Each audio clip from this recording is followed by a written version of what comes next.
Chapter 488. Wan took the bowl and left the room. Fan Xian looked at Cici lying at the head of the bed and warmly said, "Rest well." Usually, Cici slept in the outer room of the master's bedroom in the back of the manor. However, the doctor had suddenly seen that she was pregnant. Lady Lu had made the decision to clear out a few comfortable rooms for her to move in. Fan Xian turned his head to look at the furnishings in the room and felt secretly grateful to Lady Lu. He then looked at Cici's slightly pale and sallow face and felt slightly apologetic. In a quiet voice he said, "It was my fault to be the last person to know. As the head of the family, Fan Xian should show a warm side and a happy side. He should say some nice things to calm the pregnant woman." However, he had only said a few words before he choked. He looked stupidly at Cici's face and couldn't speak for a moment. After a moment of silence, Cici's eyes reddened slightly. She bit her lip and said, "Young master, I can see that you're not happy." "How so?" Fan Xian jumped in fright and forced a smile. "It was too sudden. I wasn't mentally prepared at all." He held the girl's hand and slowly squeezed it. Smiling slightly, he said, "In my heart, you are still that girl who has always stood by my side grinding ink and adding incense. I always feel that it hasn't been long since we left Danzhou, yet you are about to become the mother of a child." "We've already left Danzhou for 3 years, my muddle-headed young master." Cici's tears turned into a smile. She half leaned on the bed and gazed at him with a gentle gaze. Regardless of whether it was when they lived together in Jiangnan or after formally entering the family in Danzhou, she still habitually called Fan Xian young master and had not changed it. "Even if I become an old man, I'm still not mentally prepared." Fan Xian patted her hand tenderly. "Being a father is indeed a bit scary. Young master knows everything, besides, giving birth is a woman's business." "Knows everything? Giving birth is a woman's business, but teaching a child is a man's business. Raising a child into an adult is much more difficult than writing poetry and killing people." Fan Xian laughed at himself. He reached his hand into the blankets and carefully stroked Cici's slightly bulging belly. He couldn't help but blame himself. "Earlier, father said it's already been 4 months. Why didn't you tell me? Even if you were shy, you should have told the mistress." Cici felt the palm moving on her abdomen and her cheeks reddened. She pulled the blanket up to her neck and said with slight fear, I'm afraid it's fake." "How can it be real or fake when I'm pregnant?" Fan Xian closed his eyes and felt the rise and fall under his palm. A complicated emotion rose in his heart. There was joy, fear, and a slight sourness. Was that his child in her belly? He really couldn't accept the fact that he was going to be a father for a while. That kind of fear actually overwhelmed the joy. Fortunately, his mind was clear at this time and he could still show it in front of Cici. Otherwise, Cici, who was a new mother, would definitely hate him. Fan Xian scratched his head with a slight headache. What should I do now? Cici couldn't resist laughing out loud. "Young master, of course you should eat and sleep when you should. I can't have you watch over me every day just because I'm pregnant." Fan Xian suddenly stretched out his hand and gently pulled Cici's wrist over. Placing his finger on it, he closed his eyes and tilted his head to listen closely to the pulse. Wan happened to walk in. Seeing her husband taking Cici's pulse, she opened her large eyes and asked curiously, "Is it a man or a woman?" Fan Xian slowly moved his finger away and said with a smile, "How could it be so easy to tell? Do you think my finger is an ultrasound?" "Must?" Wan and Cici heard this new word and furrowed their brows at the same time, unable to understand. Fan Xian coughed and reminded Cici of the things she had to pay attention to, particularly not to catch a cold. He then walked to the door and called for the wife of the Teng family. He gave some detailed instructions. Of course, he had to find healthy servants and women. As for the food, he didn't just blindly eat large amounts of fish and meat. He only picked out a few nutritious dishes. "Is there goat milk in the manor?" The wife of the Ting family nodded excitedly. Cici was pregnant with the first grandchild of the Fan family, so the servants couldn't help but be excited. Receiving a positive answer, Fan Xian said, 1 bowl a day. It has to be boiled." Inside the room, Cici nestled against Wanner's side and said unhappily, "I don't like to drink goat milk." Lin Wanner thought about it. When she was being treated for her lung disease, she had also been forced to drink goat milk by Fan Xian every day. The smell was truly unbearable. She couldn't resist smiling toward the door and saying, "Is this goat milk an immortal pill?" Fan Xian turned his head and smiled. "Although it is not an immortal pill, it is indeed good stuff. However, the smell is a bit strong. Cici, you have to endure it and keep drinking it." Lin Wan suddenly thought of the method Siki had thought of at the time and happily said, Let Siki do this. I don't know if she put almonds or jasmine tea in it. There's a faint astringent taste, but it takes away all the smell. Hearing that Siki was going to serve her food and drink, Sisi, who was lying on the bed, felt uneasy. She was originally a serving girl with the same status as Siki. Now that she was pregnant, her treatment had suddenly increased so much. She truly didn't dare to accept it. She was afraid that everyone in the manor would gossip about her, so she unconsciously wanted to open her mouth to refuse. Fan Xian waved his hand and said, "There isn't that much empty courtesy in the back manor. When you were a serving girl, I still had to massage your back. I'll let Siki work a bit harder. I just don't know if this method will work." Sisi's face reddened. She found that with a flash outside the door, Siki's proud face had appeared. The girl smiled and said, "Of course this method will work. At that time I was the one who made the ladies goat milk every day. You just had to use gauze to filter out the tea dregs." Wan smiled and glared at her. "Look at how proud you are." Sisi insisted on calling Fan Xian young master, and Siki insisted on calling him Lady Wana. In this house there was a master and mistress as well as 2 serving girls. The way they addressed each other was strange. Perhaps only a man like Fan Xian, who had the experience of his previous life, would not care about the so-called status. Fortunately, these 3 girls could all cooperate with his footsteps. This was a good thing. Usually you have to bask in the sun more. Don't believe the nonsense of those midwives. If you don't get some air, you'll suffocate to death in the room. Fan Xian suddenly thought of something and spoke very seriously to the Teng family's wife and Wana. He knew that if Lady Lu suddenly became old, only these 2 people would be able to speak up for Sisi. "Papa." The Teng family's wife quickly spat and said, "Today is a joyous occasion. How can you say that word?" Fan Xian couldn't be bothered with her and said to himself, "Vegetables and fruits have to be guaranteed. This cannot be missing." He turned his head and said to Sisi, "When you can't eat, you still have to eat some snacks. Have the girls go make them." All right. The Ting family's wife was thick-skinned. Minding her own business, she covered Fan Xian's mouth and said, "In the end, you are the first. In the future, you will have hundreds of children and thousands of grandchildren. If the young master is always so nervous and long-winded, he will torment us servants to death." Fan Xian comforted Sisi with a few more words and told her a few jokes to relax her nervous state of mind. He then took Wanner's little hand and left the room. The 2 of them wandered around the back garden. Along the way, they saw a few capable servants of the manor rushing over. When they saw them, they quickly bowed respectfully. However, a glimmer of awkwardness occasionally appeared in their expressions. What are they going to do? Fan Xian furrowed his brows and asked. Wanner smiled and said, "They are all going to congratulate Sisi. Seeing me, of course they will feel awkward." Awkward about what? Fan Xian was not stupid to this extent. He was just worried that Wanner truly had a knot in her heart, so he purposely asked. Wanner glared at him and leaned her head on his shoulder. In a quiet voice she said, "What do you think?" Fan Xian patted her chubby cheek and asked with a slight smile, "Then, are you really happy or just pretending to be happy?" Wanner's childish face still had the calmness of a housewife. She still said the same 3 words, "What do you think? Am I really that nervous?" Fan Xian held Wanner's hand and walked to a stone bench by the side of a fake mountain to sit down. He held Wanner on his lap. It was quiet here.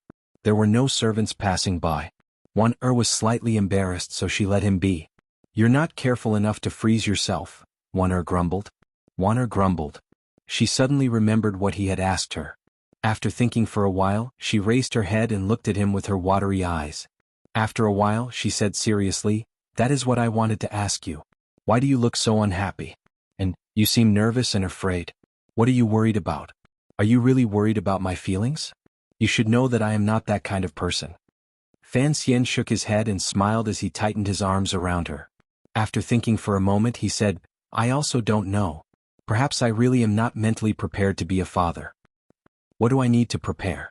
Wanner had long gotten used to her husband's habits of thinking that were not very similar to the men of this world. For example, can I create a good environment for the next generation to grow up in? Wanner smiled slightly and said, "Let's not think too far ahead right now. What I am more curious about is whether the child in Sisi's stomach is a boy or a girl. Didn't we say earlier? Yes, you don't have a certain chance of success. The use of a certain chance of success is very clever. Then do you like a boy or a girl?" "A girl," Fan Xian said decisively. Lin Wanner looked at him with some confusion. A moment later she seemed to understand something. She sighed and said, "No wonder you weren't so happy after knowing you had a child. Presumably, you feel that Cici is no longer a girl." Fan Xian was confused and asked in a daze, "Why do you think so?" "Girls are pearls. Once they have children they will gradually grow old and become the eyeballs of a fish. Like pearls. Even if you don't play with them you can look at them." Lin Wan-er smiled merrily. "This is something you once wrote yourself. Don't deny it." Fan Xian smiled self-mockingly. This was Grandmaster Chao's view. Although it was similar to his own, this was not the true reason why he was still unable to feel joy when he learned he would have children. "Even if I have to become the eyeballs of a fish, I still want to have children for you." Lin Wan-er stared at him in a daze and gently bit her lower lip. She spoke gently but forcefully. Fan Xian smiled and nodded. Suddenly his expression became serious. "I know there are some rather strange rules in this world. For example, children born to concubines have to call the main wife their mother. There are even those who were raised by the main wife and rarely get to see their own mother." Lin Wan-er looked at him and furrowed her brows slightly. She vaguely guessed what he was going to say. "Although all the large families in the world are like this," Fan Xian looked at her seriously, "we don't want to be like this." It was not a request or a demand. It was a notice that could not be refused. It was no. Fan Xian originally didn't want to say such serious words at a time like this and disturb Wan-er's already difficult to suppress sour feelings. In his previous life, when he was watching the door of a large manor, he had been frightened badly by Sister Gao Wa's role as the bastard of a middle-aged fish. Lin Wan-er nodded. A glimmer of sadness flashed through her eyes. Slowly she said, "I understand what you mean. Don't be sad." Fan Xian was silent for a moment. He then smiled and said, "You've seen all the improvements I've made to the medicine during this half a year in Hangzhou. Most importantly, tomorrow Sir Fei is coming. Since he dares to come see us, naturally he has something good to give us." The delicate body in his arms suddenly shook. Lin Wan-er looked at his eyes in disbelief and said with pleasant surprise, "It's true." Although this news made Wan-er happy, Fan Xian knew that his merciless words had still hurt her heart. However, for the sake of Cici and the child in her womb, he had to say it first. He sighed gently. First, there was indeed something stifling in his heart that needed to be released. Second, in his previous life Sir Jean had once used this trick on Xiaobao and the deer in the cauldron. It had never failed against girls. As expected, Wan-er saw his serious expression and immediately pushed aside the small hidden bitterness in her heart. She asked with concern, "What is it?" "Earlier you also saw that after learning of Cici's pregnancy, I wasn't very happy. On the contrary, I was a bit scared." Fan Xian lowered his head as if he wanted to find support and comfort in his heart from his wife's breathing. "Actually, there are a few reasons. The first reason was that he was worried that Wan-er would be sad from touching this scene. This reason had been lightly mentioned earlier. As for the second reason, it was actually very simple. I am a person without a father," Fan Xian said with a slight smile. "Although I have a father or even two fathers, when I was in Danzhou I didn't have either. Furthermore, the real one seems to have never been my father." It was a difficult sentence to pronounce, but Wan-er understood it. She glanced around cautiously to make sure that no one else would hear these words. "Father treats me very well, but you understand, in the end, this is not the same thing. As for the one in the palace, ever since Danzhou came to Jingdou I've seen through him. Even your crown prince and second prince are driven around like donkeys, much less an illegitimate child like me." "I am a person without a father," Fan Xian repeated with emphasis. "That is why I am very afraid that I won't be a father. That is why my first reaction earlier was fear and unease." In his previous life, Fan Xian didn't have parents. In this life he also didn't have parents. Even worse, in his previous life, it was the heavens that were terrible. In this life, it was his parents that were terrible. In the depths of his heart, he had always thought that when it came to educating his children, his mother did a terrible job. It made him very sad. In both of his lives he had been lacking in this area. It had cast a great shadow on his heart. Perhaps he hadn't noticed it in the past, but now the good news from the Fan Manor completely revealed his dark side. He unconsciously refused to admit that he wanted to be a father. Lin Wan-er looked at him with a face full of pity. "My mother also doesn't love me," Fan Xian said woodenly. "Perhaps you don't believe it, but she really doesn't love me. Unable to love or not love." The world always thought that Yi Qingmei was Fan Xian's mother, but only he knew that after being reborn into this world, he only had curiosity and an indescribable feeling for that distant woman. But as he gradually grew up, The people around him constantly talked about that once dazzling woman, and the things around him constantly talked about that woman's past. The marks around him constantly reminded Fan Xian of that woman's existence. Over time, Fan Xian, who had never received a mother's love in his previous life, finally got used to this. He began to gradually accept that his mother was Yi Qingmei, and he began to feel attached to that name. Perhaps because of the strongest bond between mother and son, the two lonely souls of the transmigrator were connected. He admitted this, and in that cave in the western mountains of northern Qi in front of Shaoen he personally said these words. But after reading the letter in the box, Fan Xian, who knew many of the stories of the past, had to tell himself that Yi Qingmei did not love him. It was not referring to this soul from another world, but rather she did not have much love for this son of flesh. He had inherited Yi Qingmei's Qingyu Hall of the Overwatch Council's palace treasury, the connections of the past and close comrades, but she did not purposely leave these things to him. And even if she did leave them to him, so what? My mother doesn't love me, Fan Xian said calmly. Otherwise she wouldn't have abandoned me and left on her own. Lin Wanner wanted to comfort the somewhat absent-minded Fan Xian, but she didn't know where to start. She, who had grown up in the palace, knew very well what a dazzling figure her mother-in-law was. It's not just because of this. Fan Xian furrowed his brows as he thought. When the box was opened he was a bit disappointed because the letter was left for Uncle Wu Zhu and not for him. The contents of the letter, in particular, made him even more disappointed. She called me a bastard son, he said with a smile. And she didn't leave me a single word, she just left. This kind of indifference, this kind of calmness appears to be so calm as to be absurd. Fan Xian furrowed his brows and thought of his romantic past. He always felt that perhaps his birth had always been an absurd matter. He continued to speak, but Wanner felt a chill in her heart as she listened. She didn't tell me how to survive in such a dangerous world. She didn't tell me who was worthy of trust. She didn't tell me how I should eat my food or how I should love my wife. Fan Xian smiled. She had great love for the people of the world, yet she didn't pay much attention to her own children. Isn't this very shameful?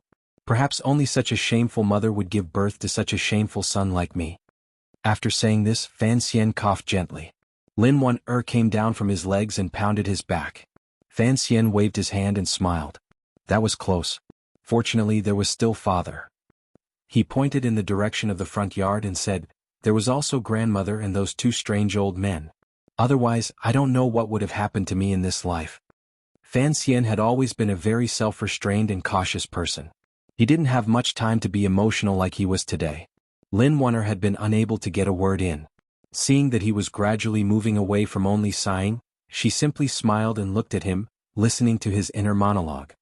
Listen to me sing a song, Fan Xian suddenly said very seriously. Lin Wanner nodded. She was a bit curious. What kind of song would a grown man sing? Fan Xian opened his lips and began to sing. His clear voice carried a bit of sadness. His voice was not good, but this song was particularly sad. In the sadness there was also a bit of hope. It was like a child propping up his chin under the eaves after the rain, waiting for his mother's return. It was like a little figure of white cloth under the eaves being battered by the wind and rain, fluttering in the wind and rain. It was completely powerless, only held by that string. It was indescribably sad, yet it gazed into the distance. The song ended. What does that mean? Fan Xian was singing a language Lin Wanner had never heard of. The pronunciation of the words was a bit strange. The general meaning of the lyrics is very simple. It's probably, Mother, how are you? Yesterday I was on the branches of a fir tree. I saw a bright star. The star gazed at me just like Mother. Very gentle, I said to the star, must be able to withstand setbacks. Are you a boy? If you feel lonely I will come and talk maybe one day. Then so be it. Looking forward to your reply, Mother. One Ristone rest. Mother, how are you? The kitten in the temple yesterday was taken away by the people of the nearby village. The kitten cried, tightly hugged the mother cat. I said it, don't cry, you won't be lonely. Are you a boy? You will see Mother again one day certainly. Then so be it. Looking forward to your reply, Mother. One Ristone rest. Fan Xian smiled and looked at Wanner, whose eyes were already red. It sounds good, doesn't it? Yes. Wanner snorted and asked, is Ishio the child who wrote the letter? How pitiful. Yes, a very smart child who can't live with his mother, said Li Yundong. Fan Xian smiled and said, he's very similar to me, except that he can write a letter and mail it to an address. But if I write a letter, where can I send it? What's the name of this song? Mother. In the quiet bedroom, Fan Xian took out a key and gently opened the outermost layer of the long black chest. Then he used a steady finger to press it a few times. Suddenly he began to miss Wuxia. Slowly he took out the metal instrument and the thin letter. Fan Xian didn't look at it because he was already too familiar with the contents of the letter.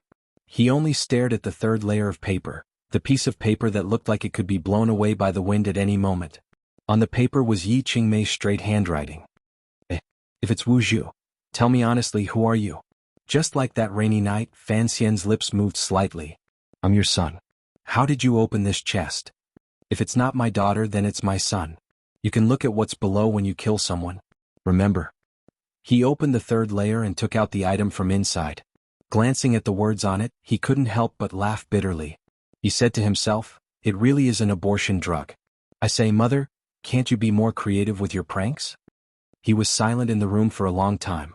Then he raised his head and, with a confident smile, said seriously to the chest, Mother, I've killed someone, but I won't use this thing. You're always used to treating everything as a joke, so in the end, you left me very laughably. But I'm different. I will work hard to survive in this world. As for my daughter or son, please believe me, I will take good care of them. At least I will do better than you. Let me say this first, I sympathize with Wan. In the future things will get better. Believe me. Some people guessed that they were going to open the third layer.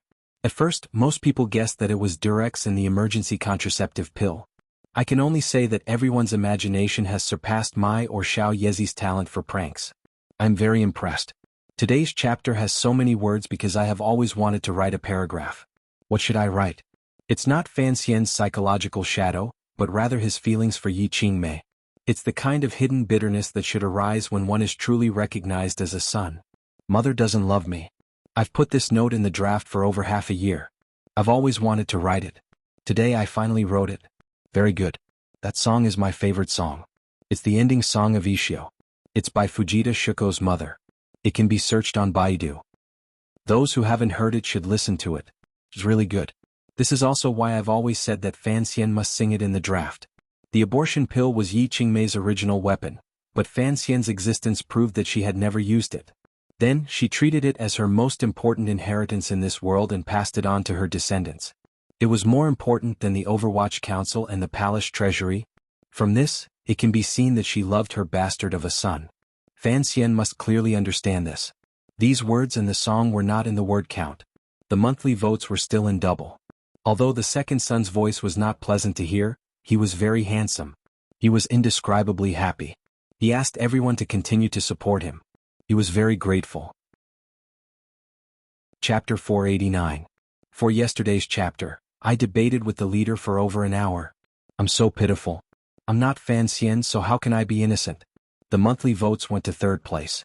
My peers behind me chased after me closely, saying seriously, I want to see if I can get into the top 3 this month. My votes will double in the next 7 days, so I'm constantly canvassing for votes. Brothers and sisters, if you have any on hand, just give them to me. The news of the Fan Manor having a joyous occasion was like it had grown a pair of wings and immediately flew out. It flew past the tall walls of the manors of the nobles and the vigilant eyes of the waiters in the tea-houses. It became news that everyone knew. The hot topic of discussion among the nobles in Jingdo and the greatest joy of the common people after their meals were all gathered here. This news also flew into the royal palace and entered the ears of the emperor and empress dowager, completely disregarding the obstruction of the majestic palace walls. According to eunuch Yao, the moment the Qing emperor heard of this news, he gently stroked his beard and was very pleased. That night he went to the little tower again. After the empress dowager learned of this news, she quickly went to the back of Hongguang Palace to worship. Her fingers endlessly stroked the string of rosary beads with a face full of smiles. Speaking of which, it was strange. Including Fan Xian, the Qing emperor had 5 princes. The third prince was still young, but the great prince was not young. He had been married for a long time, but he still did not have children. The second prince and the crown prince were the same.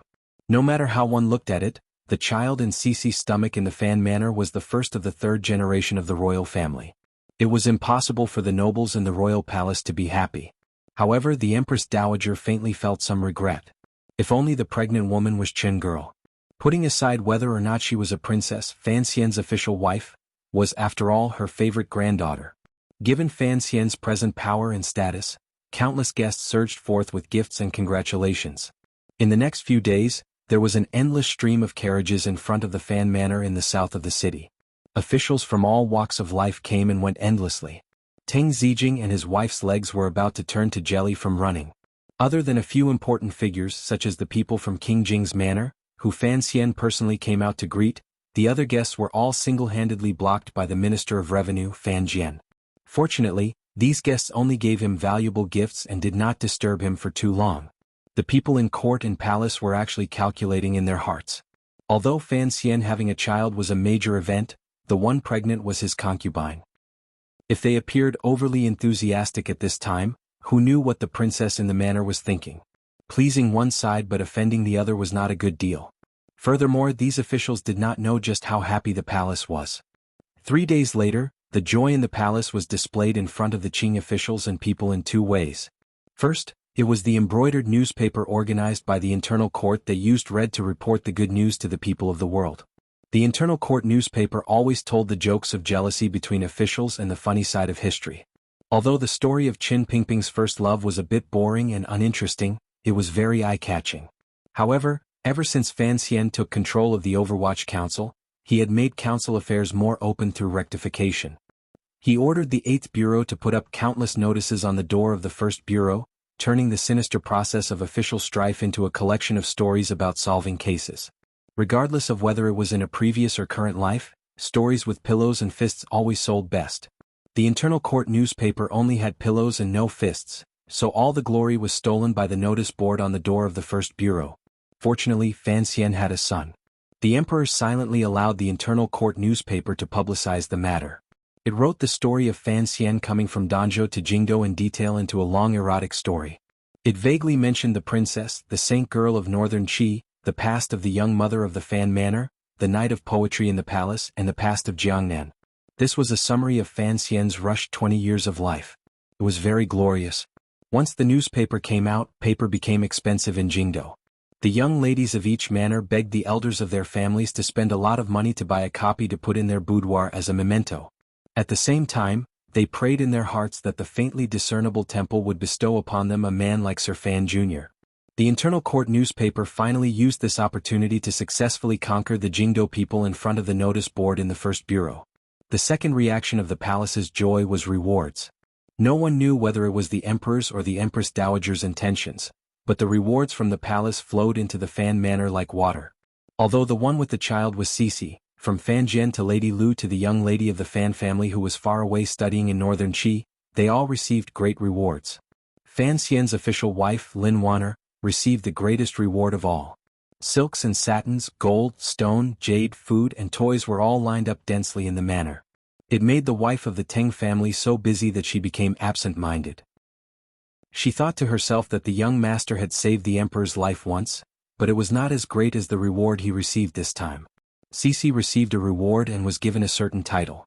In any case, Fan Xian didn't understand this title. Even the unborn child in her stomach was given a title first. The newspaper and the rewards, one after another, made the joy of the people in the royal palace spread to every inch of Jingdou. The officials who had given gifts beforehand relaxed. Only Fan Xian was not very happy. He looked at the list of gifts eunuch Yao had brought and shook his head. A complicated emotion rose in his heart. To his father beside him, he said, "What are the people in the palace thinking? What does my child have to do with them?" "These are words said in a fit of pique," Fan Jian said with a smile.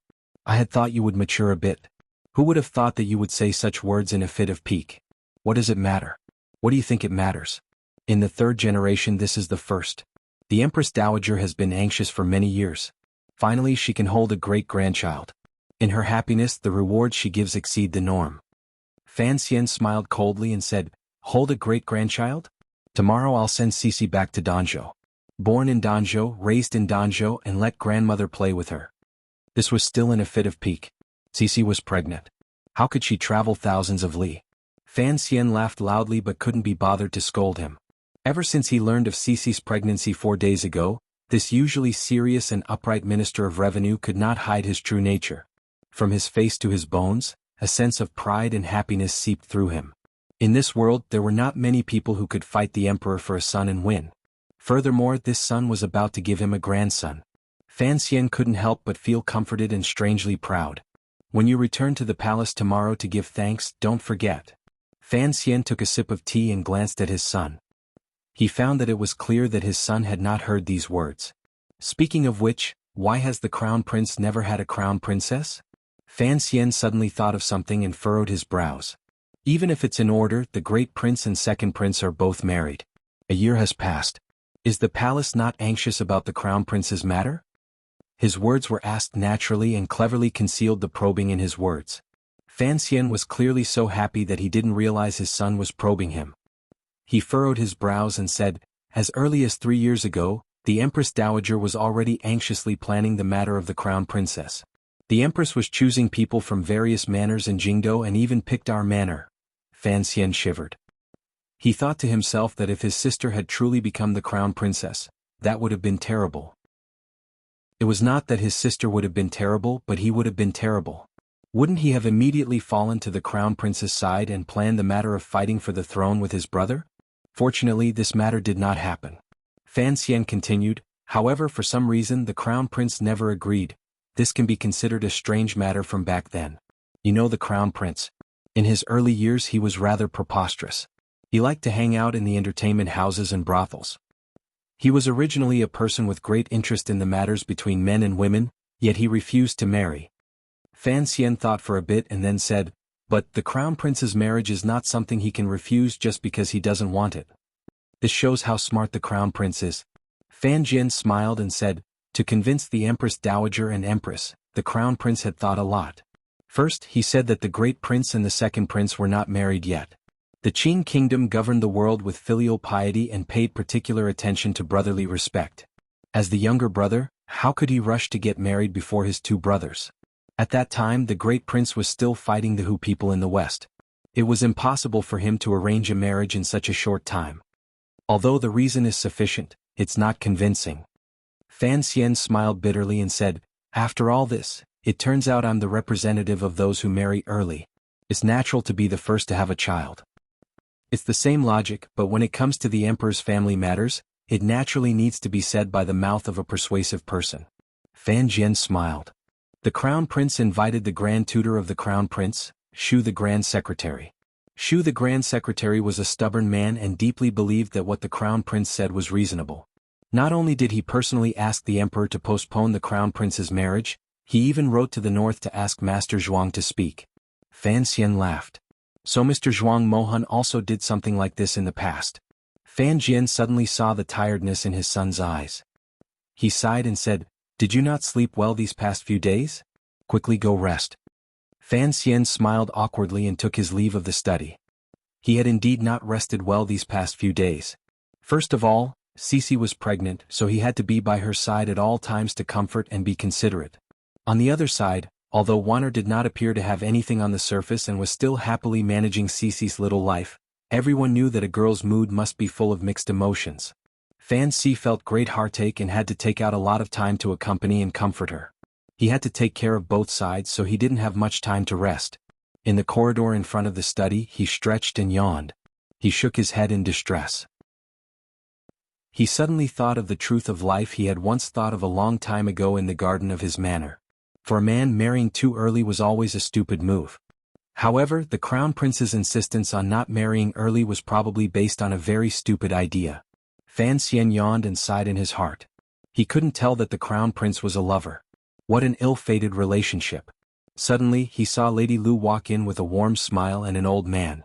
Fan Xian's gaping mouth couldn't close for a moment. He jumped up and yelled loudly, "You're finally here." The person who had come was not a guest. It was the teacher Fan Xian greatly respected, trusted, and loved, Fei Ti. However, teacher and student met for the first time in almost a year. Between the old and the young, there was hidden wind and thunder raging. The light of knives and the will of swords exploded. It was as if they could throw out a handful of poison for the other to taste at any moment. Lady Lu was an intelligent person. Although she didn't understand the reason, she could see that this was not a place to stay for long. She casually said a few words and then left. She didn't even inform Minister Fan of the important news of Fei Jie's arrival. "Sir." Fan Xian looked at the strange color in Fei Jie's eyes with a not quite there smile and said, "You've been hiding from me for so many days, why have you come today?" Fei Jie glanced at him unhappily and shook his head. "Don't think of anything good. I've tried the medicine and prescription you sent over many times. I don't think there's any problem at all. Basically, it's very difficult. Fan Xian shook his head in distress. He had thought that since Fei Jie was willing to come to the manor, he must have solved this problem. He didn't expect to hear an answer that wasn't so wonderful. All along he hadn't cared too much about the problem of whether or not Wanner could have children. He didn't even consider whether or not he would have descendants. On the cliff in Danzhou, he told Uncle Wu Zhu that one of his 3 goals was to have children wildly. But Wanner didn't think like this. She wanted a child too much, so Fan Xian could only become forced to be nervous. Teacher and students sat in a quiet corner of the garden in the back of the manor. A servant brought them tea and then retreated. When cousins marry, will it have any effect on descendants? Fan Xian was silent for a long time. He then asked a question he hadn't asked in a long time. Fei Jie glanced at him and said in a raspy voice, "Do you think your luck will be that bad?" Fan Xian smiled and thought to himself that it was right. It was just a question of probability. Without question, he was the luckiest person in the world. Will it be more difficult to have children? Fan Xian suddenly furrowed his brows and asked, "Who said that?"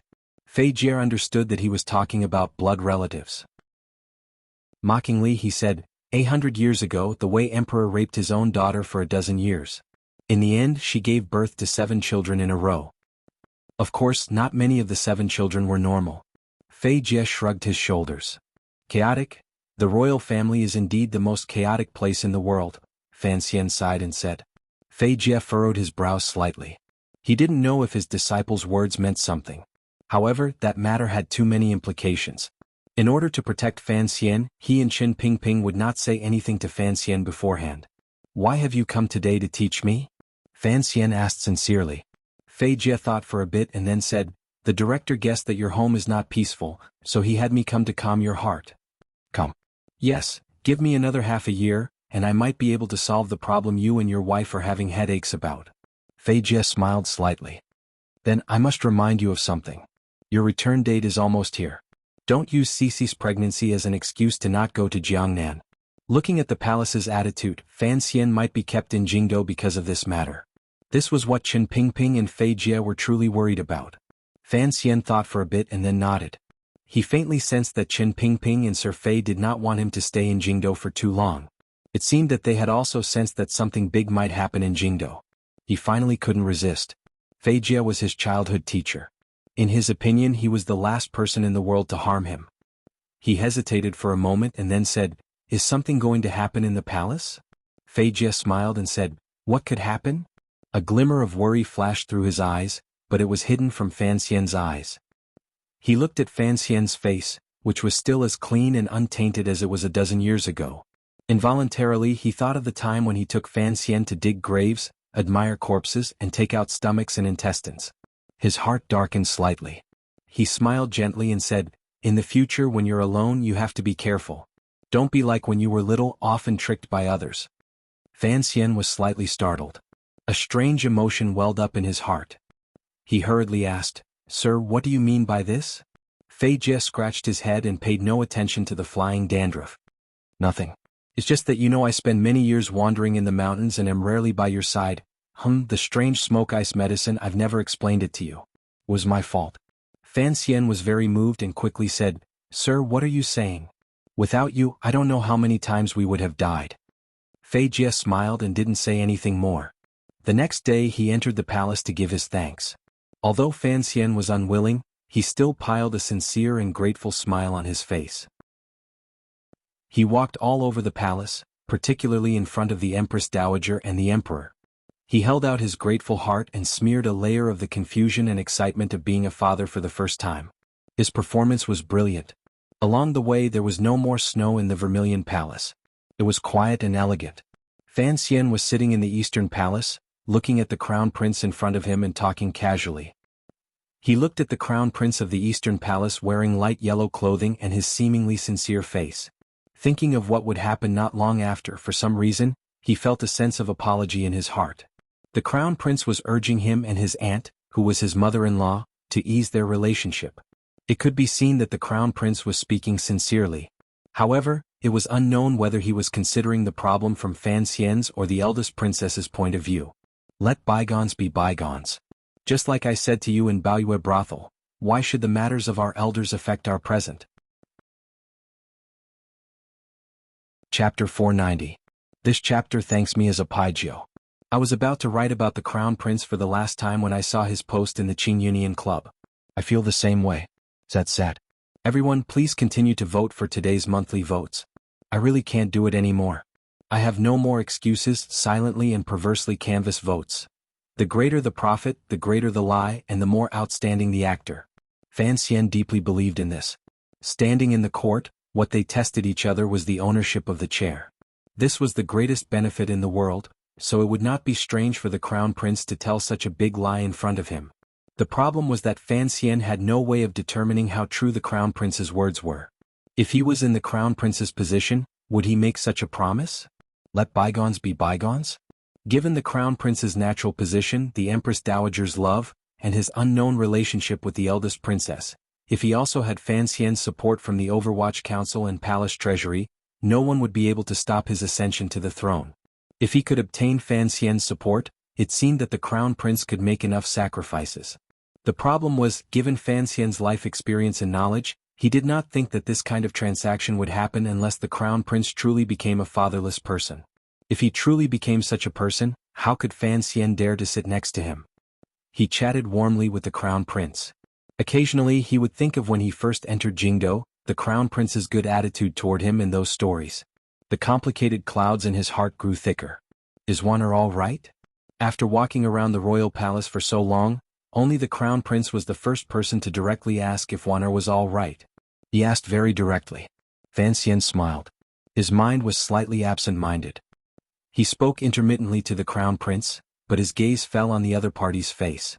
Looking at it seriously, he gradually saw some details that he had never noticed before. The Crown Prince was very lonely and pitiful. As he walked out of the Eastern Palace, the sun had gradually set. The faint red light of dusk shone on the vermilion palace walls and gradually spread out. It covered the cold-resistant short plants and palace buildings around him in a layer of red, an inauspicious red. Fan Xian placed his hands behind his back. His expression was calm as if he was deep in thought. His thoughts were all on the Crown Prince. Thinking about it now, Fan Xian realized that of the 5 princes, including himself, the most pitiful was the Crown Prince. He was only a little older than Fan Xian, and the Yi family had been destroyed before Fan Xian was born. What about the Crown Prince? 4 years after the destruction of the Yi family, on a night of bloodshed in Jingdo, the Crown Prince's maternal family was slaughtered to the last. His maternal grandfather died at his father's hands. He lost far more family than he did. From then on, the Crown Prince lived alone in the palace, living in anxiety and unease. The only people he could rely on were the Empress Dowager and the Empress who loved him dearly. No, the Empress did not count. Just as his father had said in the past, the reason the Emperor did not abolish the Empress and make it difficult for him to inherit the throne was because the Empress was extremely stupid. Her relatives had been completely slaughtered. This kind of situation was exactly what the Emperor needed. The only person the Crown Prince could rely on was the Empress Dowager. As he gradually grew up, the environment of the palace and the Empress' deep memories of the past created the Crown Prince's mediocre and slightly timid personality. He had no friends and could not have friends. He could only be silent. However, the Qing Emperor did not want the successor he had chosen to be silent forever, so he picked out the second prince with the intention of sharpening the Crown Prince's knife. In the end, he picked out Fan Xian and took down the second prince to continue to sharpen the Crown Prince. Such an abnormal life would naturally lead to many psychological problems. Silence and silence. Either explode in silence or become perverted in silence. The Crown Prince seemed to have chosen the latter. However, his heart did not seem to have an overly terrifying part. Fan Xian walked to the bottom of the palace wall and turned his head to look at the towering Taiji Palace glowing with a fiery light. He narrowed his eyes slightly and sighed in his heart. When did he want to stand against you? Comparing the Crown Prince and the second prince, Fan Xian actually leaned more toward the Crown Prince because he knew the ruthlessness under the second prince's gentle expression. He could try to knock the second prince off his horse and thus preserve his life, but he could not use the same method on the Crown Prince. Because the Crown Prince's position was too special, he would either soar into the clouds and transform into a dragon, or he would bleed under his scales and fall to the yellow springs. The second prince had to do something to inherit the throne, so he gave Fan Xian too many opportunities. However, the Crown Prince was the exact opposite. He did nothing and could not do anything. Only then would he naturally inherit the throne. Once the Crown Prince thought through this, he would be like what he had shown this year. He would intelligently maintain his calm and watch everything with cold eyes. However, calmness did not mean magnanimity. If Fan Xian was truly blinded by this illusion and softened his heart, once the other party actually ascended the throne, what welcomed Fan Xian would certainly be the Empress' crazed pursuit for revenge and the eldest princess' merciless purge. At that time, would the crown prince still cherish his life? However, the second prince had not been beaten back by Fan Xian. The crown prince had also charged forward. He gently clenched his fists and made his heart cold and hard. He thought to himself, "It is not easy for anyone to survive in this world. Don't blame me." He took one last look at the setting of the royal palace that seemed to be on fire and tilted his head slightly. The source of all of this was actually the middle-aged man sitting on the dragon chair. Fan Xian suddenly felt a glimmer of pleasure. He wanted to see the middle-aged man's embarrassed expression turn into rage. He wanted to break through the emperor's calm disguise and truly tear at his heart. When all was said and done, everyone was a group of cruel people. On this day the sky was high and the clouds were light. Spring had not yet arrived, but the sky was clear. The winter trees on both sides of the road outside the Jingdo city gates spread their branches, baring their fangs and brandishing their claws to frighten the people far away from home. A row of black carriages filed out from the city gates and lined up by the side of the road. At the same time, they waited for the large group of people in front to disperse. A young man lifted the curtain and came out. Standing in front of the carriage, he put his hand on the awning and looked in that direction. He furrowed his brows slightly and said to himself, "Why is this happening?" The young man was Fan Xian. It was already February. He could not find any more excuses to stay in Jingdo. Furthermore, under these circumstances, he knew that the further he left Jingdo, the better. Only then would he not drag himself into the water. However, the matter of Cece's pregnancy gave him a headache. Later, after a good discussion in the manor, they decided to have stay in Jingdo to take care of her and let him go to Jiangnan alone. Today was the day he would leave Jingdo. With the precedent, he did not inform many people. Even the young scholars in the Imperial College did not receive the news. His journey this time was relatively quiet and there was a bit more loneliness. Fan Xian looked at the Qing soldiers lining up in front of the road and furrowed his brows slightly. In a short while, a few riders broke away from the even more parting group. These riders circled back and rode toward Fan Xian's group of carriages. Hearing the sound of hooves, Fan Xian smiled slightly and got off the carriage to wait. At the very front of the riders was an officer wearing thin cotton-lined armor. He looked very heroic. Behind him followed a few deputies. The officer rode in front of Fan Xian and dismounted with a whip. His movements were clean and efficient. When he took off the armor on his face and revealed his handsome and warm face, only then did Fan Xian realize that this person was King Jing's heir, Li Hongqing. Who would have thought that we would leave the capital at the same time? Li Hongqing patted Fan Xian's shoulder heavily and said with a smile. Fan Xian shook his head and sighed. Staying well in Jingdo, why go join the army? As a man, of course, he has to seek achievements. But it is not necessary to seek them on the battlefield. If the king had not told me, I would not have known you had such plans. The Qing kingdom conquered the world on horseback. Their people were simple and valiant. Even the children of the royal family learned horsemanship and martial arts from a young age. From the previous generation they had the habit of joining the army. In this generation the great prince was a model figure. He had started as a minor officer and climbed to the position of a great general. Li Hongqing was silent for a moment. He then said, "You also know that if I stay in Jingdo, my father will always keep me locked up in the manor. That is no different from being in prison. I would rather go to the west and fight with the strange Hu people than suffer these grievances again." Fan Xian was silent for a long time. He then raised his head and slowly said, "You must take care of yourself. Otherwise I will feel apologetic. If I can make you feel apologetic, then this expedition will not be a loss." Li Hongqing smiled after a slight pause. In life, one has to find a few goals for oneself. This time, I joined the Western Expedition Army to fulfill a dream I had since I was young. Fan Xian said, "I didn't know you had such a dream in life. I had thought your dream in life was all on the pleasure boat." The two of them smiled at each other. They noticed that there were still many people beside them, so it was not convenient for them to talk in depth. Li Hongqing held the reins of his horse and rode side by side with Fan Xian. They came to the slope below the official road.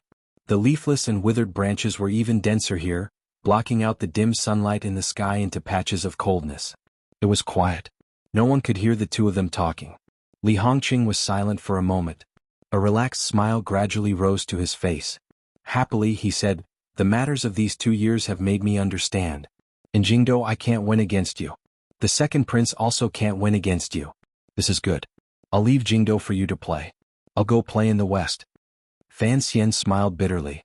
For a moment he didn't know how to respond. A moment later he sincerely said, the road to Shihu is long and difficult. You must take care. Although seeking fame in the military is a shortcut, it is also a dangerous path. Although the great prince holds military power in his hands, you know how hard it was to waste a few bitter years in the west. Li Hongqing nodded his head thoughtfully. Seriously, he said, since I've joined the army I've long been mentally prepared. Father also knows what I'm thinking. Otherwise he wouldn't have nodded. His so-called thinking meant that he had truly decided to leave the tiresome and dangerous battles in Jingdo. However, Fan Xian remembered that the main force of the Western Expedition Army was still the Yi family, the family of the second prince's father-in-law. He couldn't help but feel a strange feeling in his heart. Looking at Li Hongqing's face, he resisted and resisted. In the end he couldn't resist and said, Yi Zhong is the second prince's father-in-law. Since you've decided not to participate in the affairs of Jingdo. Before he could finish his reminder, Li Hongqing had already waved his hand to stop him from speaking. Calmly he said, relax, I will do what I promised you. I'm not an idiot. He smiled. It's just that you appear to be a bit too smart, which makes it difficult for us to find opportunities to show our abilities, particularly during these 2 years, you've used my father to suppress me. If I don't lower my head to you, I'm afraid I'll still be under house arrest. Fan Xian smiled bitterly. It's not that I'm using King Jing to suppress you. It's that King Jing is using me to suppress you. You have to be clear about this. It's fine no matter what. Li Hongqing sighed. In any case, my father and you think the same. Since it's like this, why should I forcefully struggle for anything? It's good to go to the west this time. Presumably, the blood and fire on the battlefield will be more direct. He suddenly calmed down and looked into Fan Xian's eyes. Sincerely, he said, my relationship with the second prince has always been very good. I have something to ask of you. The word ask sounded a bit heavy. Fan Xian immediately guessed what he was going to say. Furrowing his brows first, he said, I am only an official. Some things are not up to me to decide. Furthermore, who can completely predict victory and defeat? There's no need to say these things in advance. Li Hongqing shook his head calmly. You didn't let me say it in advance because you were afraid you wouldn't dare to promise me something. You're right when you say victory and defeat are uncertain. No matter how you look at it, it's impossible for you to defeat them in a few short years. For some reason I feel that in the end you will win. I'm flattering you? Fan Xian smiled bitterly. But don't forget he is after all your brother, blood brother. Li Hongqing looked into his eyes and said seriously, if that day really comes, I hope you can let him live. You think too highly of me. Fan Xian turned his body slightly and gazed in a certain direction to the side of Jingdo. Calmly he said, he is a prince. No matter how much power we as officials have, we cannot decide his life or death. Furthermore, you said you want me to let him live. If one day the second prince catches me, will he let me live? His voice gradually became cold. I've given the second prince enough time to think. You know why I've shaved off his wings this year. But he won't do it. His heart is too big, so big that he can't control it. Since it is so, if I still extravagantly control myself, then I am looking for death. Li Hongqing slowly lowered his head and said, since he was 10 he was forced onto the path of fighting for the throne. After all these years, it has already become his unchangeable goal in life. Even if you beat him until he is the only one left, he will not be satisfied. That's the principle. Fan Xian's expression gradually became cold. He raised his right arm and pointed in a certain direction he was facing. A few dozen li from here is the Fan family's country estate. Do you know what's there? Li Hongqing glanced at him. There are 4 people buried there. Fan Xian lowered his arm and said. Fan Xian put down his arm. The 4 guards of the Fan family are buried. They were with me after I entered the capital. They were killed on Yolan Street. He continued, the attack on Yolan Street was the eldest princess's idea and the second prince's arrangement. Although you were used, you can't deny that no matter how you look at it, you are an accomplice. From that day on, I swore that in Jingdo if anyone else wanted to kill me, I would not show any mercy to them. During these 3 years too many people have died. Many people have died on my side and many people have died on their side. The hatred between the 2 sides has long become blood in the mud.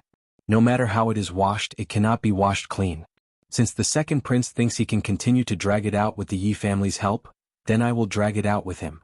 Fan Xian turned his head to look at Li Hongqing and slowly said, since the second prince refuses to back down, then this matter has already become a situation of life and death. You want me to show mercy to him, but have you ever thought that this is equivalent to harming my own life? Have you ever thought that the request you make of me is very unfair? Very unfair. Li Hongqing laughed self-mockingly and sighed. I only hope that this matter can end peacefully. That depends on the crown prince and second prince's hearts. Fan Xian said something very similar to the emperor's. I am only the knife in the emperor's hand. For this matter to end peacefully, it depends on how these two perform in front of the emperor. He paused and suddenly felt that speaking to Hongqing so mercilessly at this moment of separation seemed too harsh. He couldn't help but shake his head and soften his tone. You didn't have to stay between me and the second prince on your trip to the west this time. It was a very wise decision. From my perspective, I must thank you. Thank me for what? Li Hongqing smiled bitterly. Thank me for escaping so that when you swing your knife in the future, you won't have the heart to? Both of them laughed. Seeing Li Hongqing's hand hold the reins, Fan Xian's heart jumped. For the third time he said, this trip to the west will be difficult. You have to take care. Li Hongqing was silent for a long time and then gently nodded his head. Flipping onto the horse, he turned to look at Fan Xian. A moment later he quietly said, if I die in the west, remember to quickly tell Ruoro the news of my death. Since I'm dead, she won't have to keep hiding in the north. After all, it's a foreign country. Fan Xian knew that the crown prince had guessed the truth behind his sister's study abroad. A wave of shame involuntarily welled up in his heart. Raising his hands in a salute, he forced a face and scolded, come back alive. Li Hongqing laughed loudly and cracked his whip. The fine horse charged up the slope. Leading the other three riders, they rode straight west along the official road, kicking up plumes of dust. Fan Xian watched this scene with narrowed eyes and secretly prayed for Hongqing's safety. At dusk, the Overwatch Council's carriages heading to Jiangnan once again passed by the little valley where they had been attacked. Along the way they could occasionally see the battle marks left on the rocks. Fan Xian licked his slightly dry lips. A powerful murderous intent surged in his heart. This trip to Jiangnan was to wrap things up. After he had settled everything, he would have to think of a way to chop off the head of that old cabbage farmer of the Qin family. Ever since Qin Heng had been transferred to the position of deputy of the Bureau of Military Affairs and lost his position in the Jingdo garrison, the old Qin master still did not attend court as usual. Fan Xian also did not go to the Qin family for New Year's greetings. He only sent a generous gift. Perhaps they did not know that Fan Xian had already guessed who the true culprit of the attack in the valley was. At this moment, Fan Xian was calculating in his heart how the emperor had arranged things. Using the attack in the valley, a few important positions in the court had already been changed to new people and successfully carried out a new generation. However, the old Qin family and the Yi family's prestige in the military was still very strong. The emperor would certainly not be satisfied with the current situation. What exactly would the emperor do? Fan Xian often asked himself if he was sitting on the dragon chair. The purge of the military this time would certainly be done more thoroughly and not as small as it was now. It would still give these military elders enough opportunities to move around. Perhaps it was the sudden advance of Shi Hu that messed up the emperor's overall plan, or perhaps it was the young northern Qi emperor's clever release of Shang Shanhu that forced the emperor to temporarily keep Yan Xiaoyi. However, of the Qin kingdom's 7 roads of elite soldiers, there were still 4 that had not been moved. The corps generals the great prince had raised on the western expedition had yet to be used on the battlefield. Was there a need to rely so heavily on Qin Yi and Yan's old power? Fan Xian shook his head and faintly guessed at a certain possibility such as showing weakness, seduction, or seduction like the red plaque girl. However, this kind of plan appeared too absurd and suicidal. Even someone as impudent as Fan Xian did not believe that the emperor would disregard the survival of the Qin kingdom and make such an arrangement. The group of carriages passed through the valley and traveled a few more li before meeting up with the 500 Black Knights. After the silver-masked Jinggu came forward to greet him, he silently retreated back into the Black Knights. With 500 Black Knights patrolling left and right, in the heart of the Qin kingdom, there was no longer any power that could threaten Fan Xian's safety. Fan Xian's heart suddenly jumped. He furrowed his brows and gently clapped his hands. The carriage moved slightly. A common official of the Overwatch Council lifted the curtain and walked in. Fan Xian glanced at him and said with admiration, "No wonder you are the best assassin in the world. Your ability to disguise is indeed much stronger than mine." The shadow didn't smile. Lifelessly he asked, "What orders do you have?" "Return to the capital." Fan Xian stared into his eyes and said in an unquestionable tone, "Immediately return to the director's side. From now on, don't take a step away from him. You must ensure his safety." The shadow furrowed his brows. He had been personally arranged by Chen Pingping to come to Fan Xian's side. Unexpectedly, Fan Xian suddenly had him return to Chen Pingping's side. Fan Xian didn't explain anything. Straightforwardly he said, "You know my strength. You also know that he is a cripple. Go." The shadow thought for a bit and nodded. In a moment he left the group of carriages and became a black shadow. Leisurely passing through the valley and fields, he headed toward Jingdo. Fan Xian confirmed that the shadow would return to Chen Pingping's side. His tense heart finally relaxed. For some reason he felt very uneasy leaving the capital this time. If it was just the matter of the crown prince, it shouldn't be enough to endanger the old cripple's safety. However, Fan Xian felt a faint fear. He kept feeling that something big beyond his imagination would happen in Jingdo. Once something big came, the people in the palace would not know about the secret power at his father's side. Furthermore, his father had always hidden it well. Even if Jingdo was in turmoil, he would not be the primary target. Chen Pingping was different. If something big really happened, the first thing those people would do would be to gather all their power and think of all ways to kill him. Kill the old dog the emperor relied on the most. This was a truth that had long been proven in the decades of turmoil in the land. If they wanted to kill the Qing emperor, they had to first kill Chen Pingping. Although Fan Xian knew what kind of power and shrewdness the old director had and how terrifying the defenses outside Qin Garden were, without the shadow by his side, Fan Xian still felt uneasy. The group of carriages traveled south and south. They passed through the hills beside the Wei River, traveled through the mountains north of the river, crossed the river, passed through the newly built dikes and arrived near Yingzhou. A branch of the river transport governor's yamen was located there. That night, Fan Xian did not summon his student Yang Wanli to see him. For one, he wanted to personally see how Yang Wanli was doing. For another, he was in a hurry to check the council reports from Jingdo, as well as the news from the Jiangnan water bandits. Jingdo was calm. The matter Fan Xian planned had not yet begun, and there were no signs of danger coming. Fan Xian sat by the table and used the faint light to look at the file. He couldn't resist smiling self-mockingly. Perhaps he had been in a dangerous place for too long and appeared overly sensitive. Given the Qing Emperor's supreme prestige among the people and the army, as well as his stable loyalty among the Qing court officials, who in this world would dare to rebel? In the middle of the night, the sound of the night watch rang out on the street. Fan Xian had already left the inn alone.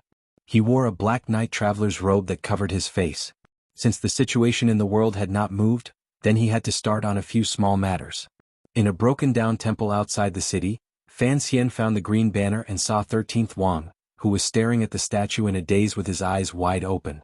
"I am very satisfied with the little archer's matter." Fan Xian sat across from him and smiled slightly. "I just heard you were also heavily injured. I didn't expect you to be recovering so well." 13th Wang smiled bitterly and said, "My body might be a bit sturdier than others." "It's good that it's sturdier because I'm about to arrange something for you to do," Fan Xian said with a smile. "I will slowly return to Hangzhou and Suzhou, but you have to go first to meet with someone. Then you will appear on my behalf and help me collect some debts." "Debts?" "Yes," Fan Xian sighed. "What a large amount of debts." 13th Wang glanced at him and said, "I can't help with the Ming family matter. You know my brother disciple Yun has been keeping an eye on them." "Nonsense. If it wasn't for Yun Jilan keeping an eye, why would I have you go?" Fan Xian smiled. "This is a business matter. I don't want to fight and kill with Dongyi, so it's most appropriate for you to appear."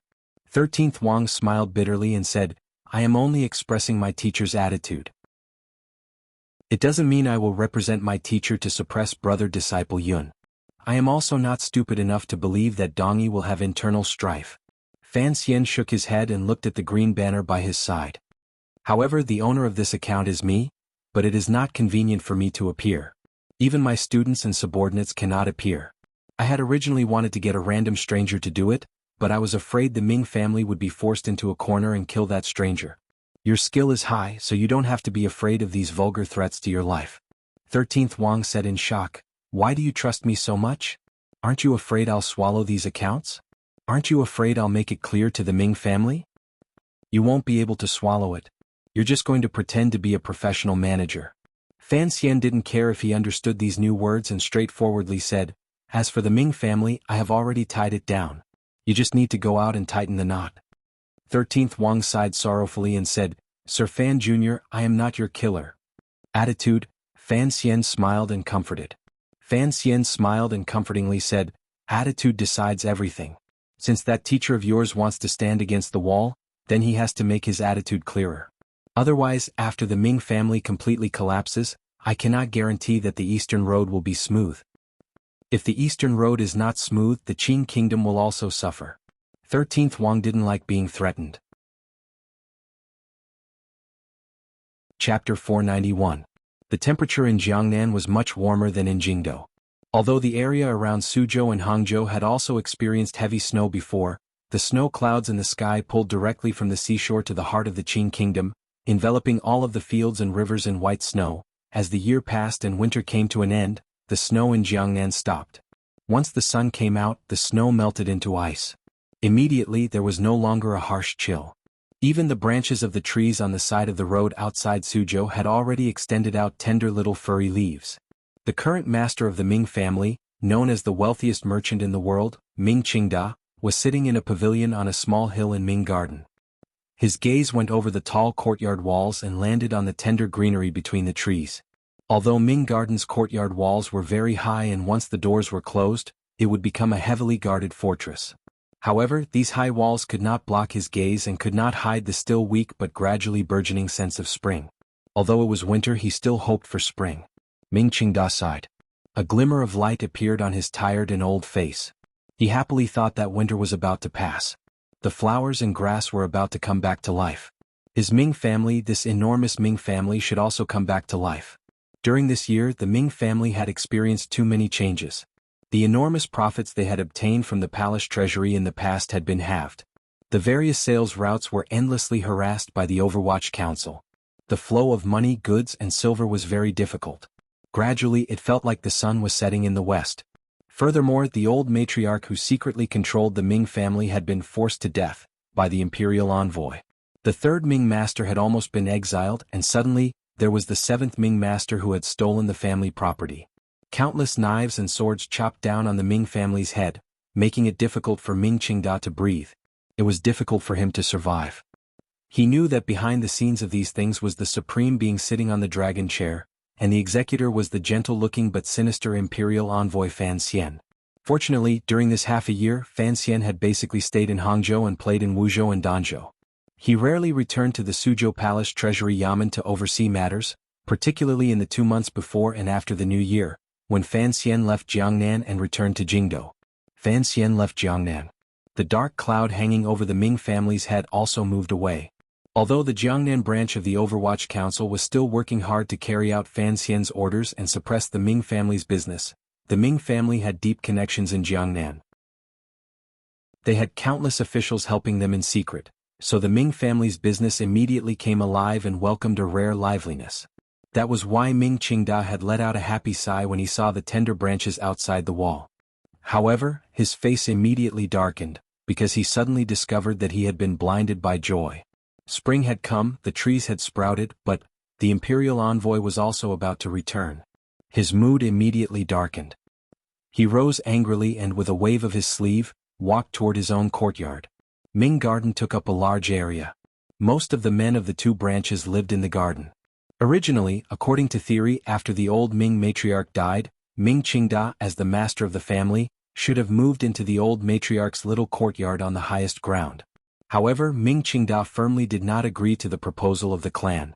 Using the excuse that he missed his mother, he changed the courtyard into the Hall of Remembrance. He knew why he didn't dare move into that little courtyard. He was afraid that once he woke up in that little courtyard, he would see the white towel tied to the beam and that pair of little feet bouncing endlessly. That morning, Ming Qingda took care of some of the business and country matters under the clan in Ming Garden. He picked up a scalding hot towel and wiped his face vigorously. He felt a sense of exhaustion seeping out from his bones.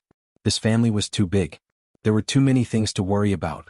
In the past, as the master of the family, he could easily take care of the specific matters because the general direction and the collusion with the nobles and court were all handled by the old Ming matriarch alone. He didn't need to worry about it. Now it was different. He had to personally handle secret communications with Jingdo. What gave Ming Qingda the biggest headache was that the imperial envoy had never stopped suppressing the Ming family. With the threat of external aggression looming, there were problems within the Ming family. Fan Xian had forced Xia Qifei, that bastard, into the family through lawsuits. Furthermore, he had heard that the third Ming master had been very close to Xia Qifei recently. In front of the pressure of the court, Ming Qingda didn't have any good ideas. He could only watch as Xia Qifei approached the core of the Ming family step by step. On the first day of the new year a month ago, he had even watched as Xia Qifei returned to the clan to worship his ancestors. With internal troubles and external aggression, Ming Qingda couldn't hold on much longer, but he had to persevere. For this family, he had to endure until the eldest princess succeeded. He glanced at the two people beside him and sighed in his heart. The man and woman beside him were the people he trusted the most. One was his son Ming Lansher. The other was the matriarch's personal servant girl in the past, and now his second concubine. If it weren't for this serving girl, it would have been impossible for Ming Qingda to completely take over the old Ming matriarch's secrets and become the true master of the Ming family. Thus, he had made sufficient compensation and love for this woman. As for Ming Lansher, Ming Qingda glanced at his son and furrowed his brows. He knew that Ming Lansher was capable and had good foresight. However, father and son had recently had a great conflict over the future of the Ming family. In Ming Lansher's view, since the court was suppressing so viciously and the palace treasury was firmly controlled by Fan Xian, it was already impossible for the Ming family to obtain large profits from the palace treasury like in the past. They should take advantage of the current period of peace and gradually withdraw from this business. Using the Ming family's large amount of land in Jiangnan and network in various places, they should no longer be a palace treasury royal merchant and turn to the import trade between Qing Kingdom and Dongyi. This way the court and imperial envoy would be grateful. Secondly, they could protect the foundation of the Ming family. However, Ming Qingda firmly opposed this suggestion. Even though the Ming family was struggling to hold on, he still did not allow the family to have any intention of leaving the palace treasury and developing in another direction. The second concubine left the front hall. Ming Qingda looked at his son and furrowed his brows. Your suggestion last night won't do. What? Ming Lansher said unhappily. Who can go against the court? If we don't retreat now, when Fan Xian returns to Jiangnan, I'm afraid we won't be able to retreat even if we want to. What can Fan Xian do? Ming Qingda glanced at him and said. Can he move troops and kill us all? Who knows? That imperial envoy is the emperor's illegitimate child. If he really messes around, who would he be afraid of? Ming Lansher knew that Fan Xian would not use such a method, but he still couldn't resist saying it. We also have people in the palace. Ming Qingda furrowed his brows. The Empress Dowager, Empress, eldest princess. Are these nobles no match for the emperor's illegitimate child? Then what about the business? If Fan Xian continues to do what he did last year, how much silver will the Ming family have to put in to make up for the deficit? Ming Lansher angrily said. Before, in the palace treasury business we could earn as much as we wanted. Now we are losing money on every deal. When the bids were set, the price was set too high. It is impossible to make a profit, and the Overwatch Council people make trouble every day. Father, if this goes on, we won't be able to last much longer. In another 3 months, I think the clan will have to start selling land. What's the rush? Ming Qingda disagreed. The palace treasury business must continue. This is what the eldest princess wants. If we leave now, perhaps Fan Xian will let us go, but how will we explain it to the eldest princess? Without the palace treasury bids, the Ming family is just a fat piece of meat that could be eaten at any moment. He didn't realize that he had said these words to his son a year ago. Then, at least send less goods to Dongyi so we can lose less, Ming Lansher said probingly. Ming Qingda shook his head and said resolutely and decisively, no. We can't offend Sigujien, we still need Taiping Money House's silver. Speaking of silver, the father and son fell silent at the same time. Under the full suppression of the court and Fan Xian, the reason the Ming family had been able to hold out until now and keep the family's fertile land was all because of their good relationship with Dongyi and the endless supply of silver from Taiping Money House and Zhaoshang Money House. What if Taiping Zhaoshang feels that our family can't hold out and wants to collect silver? Collect silver? What we're mortgaging is the land and business, Ming Qingda smiled coldly. What use is there for the money house to take so much? Can they sell it? They can only continue to support us. Otherwise what they take back is just some dead things that can't make money. What should we do? Endure. Ming Qingda stood up and tightened his fist slightly. He coughed and said firmly, as long as there are no problems with Taiping Money House and Zhaoshang Money House, we can endure. Even Fan Xian can't do anything to me. How long do we have to endure? Ming Lansher looked at the ups and downs of the family this year. His spirit could not hold out much longer. Endure until Fan Xian falls, endure until the emperor knows he was wrong. Ming Qingda's eyes were sunken. There was a glimmer of ruthlessness in his exhaustion. Even if it's 2 or 3 years we have to endure.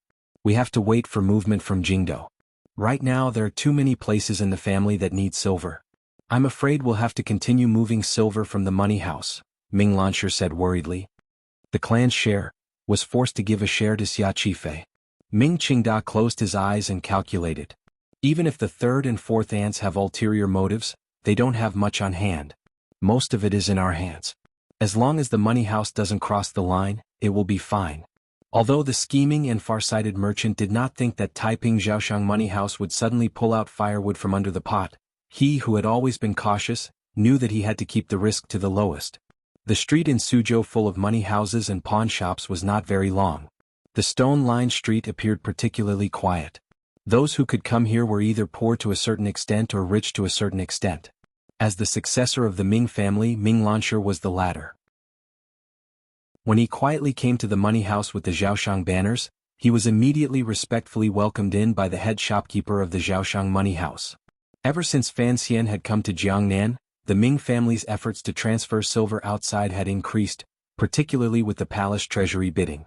Even with the powerful power of Taiping Money House spread throughout the world, they were unable to raise so much silver in a short time. Thus, the Ming family took a risk and asked Zhaoshang Money House for help. Unexpectedly, Zhaoshang Money House agreed with great difficulty. This cooperation left a very good impression on the Ming family. After carrying out a detailed background investigation, the Ming family confirmed that the source of Zhaoshang Money House's funds came from the inheritance of Xin Zhong's family, the commander of the Northern Qi Brocade Guards, as well as a family in Dongyi. Thus they relaxed. The cooperation between the two sides increased day by day and was seamless.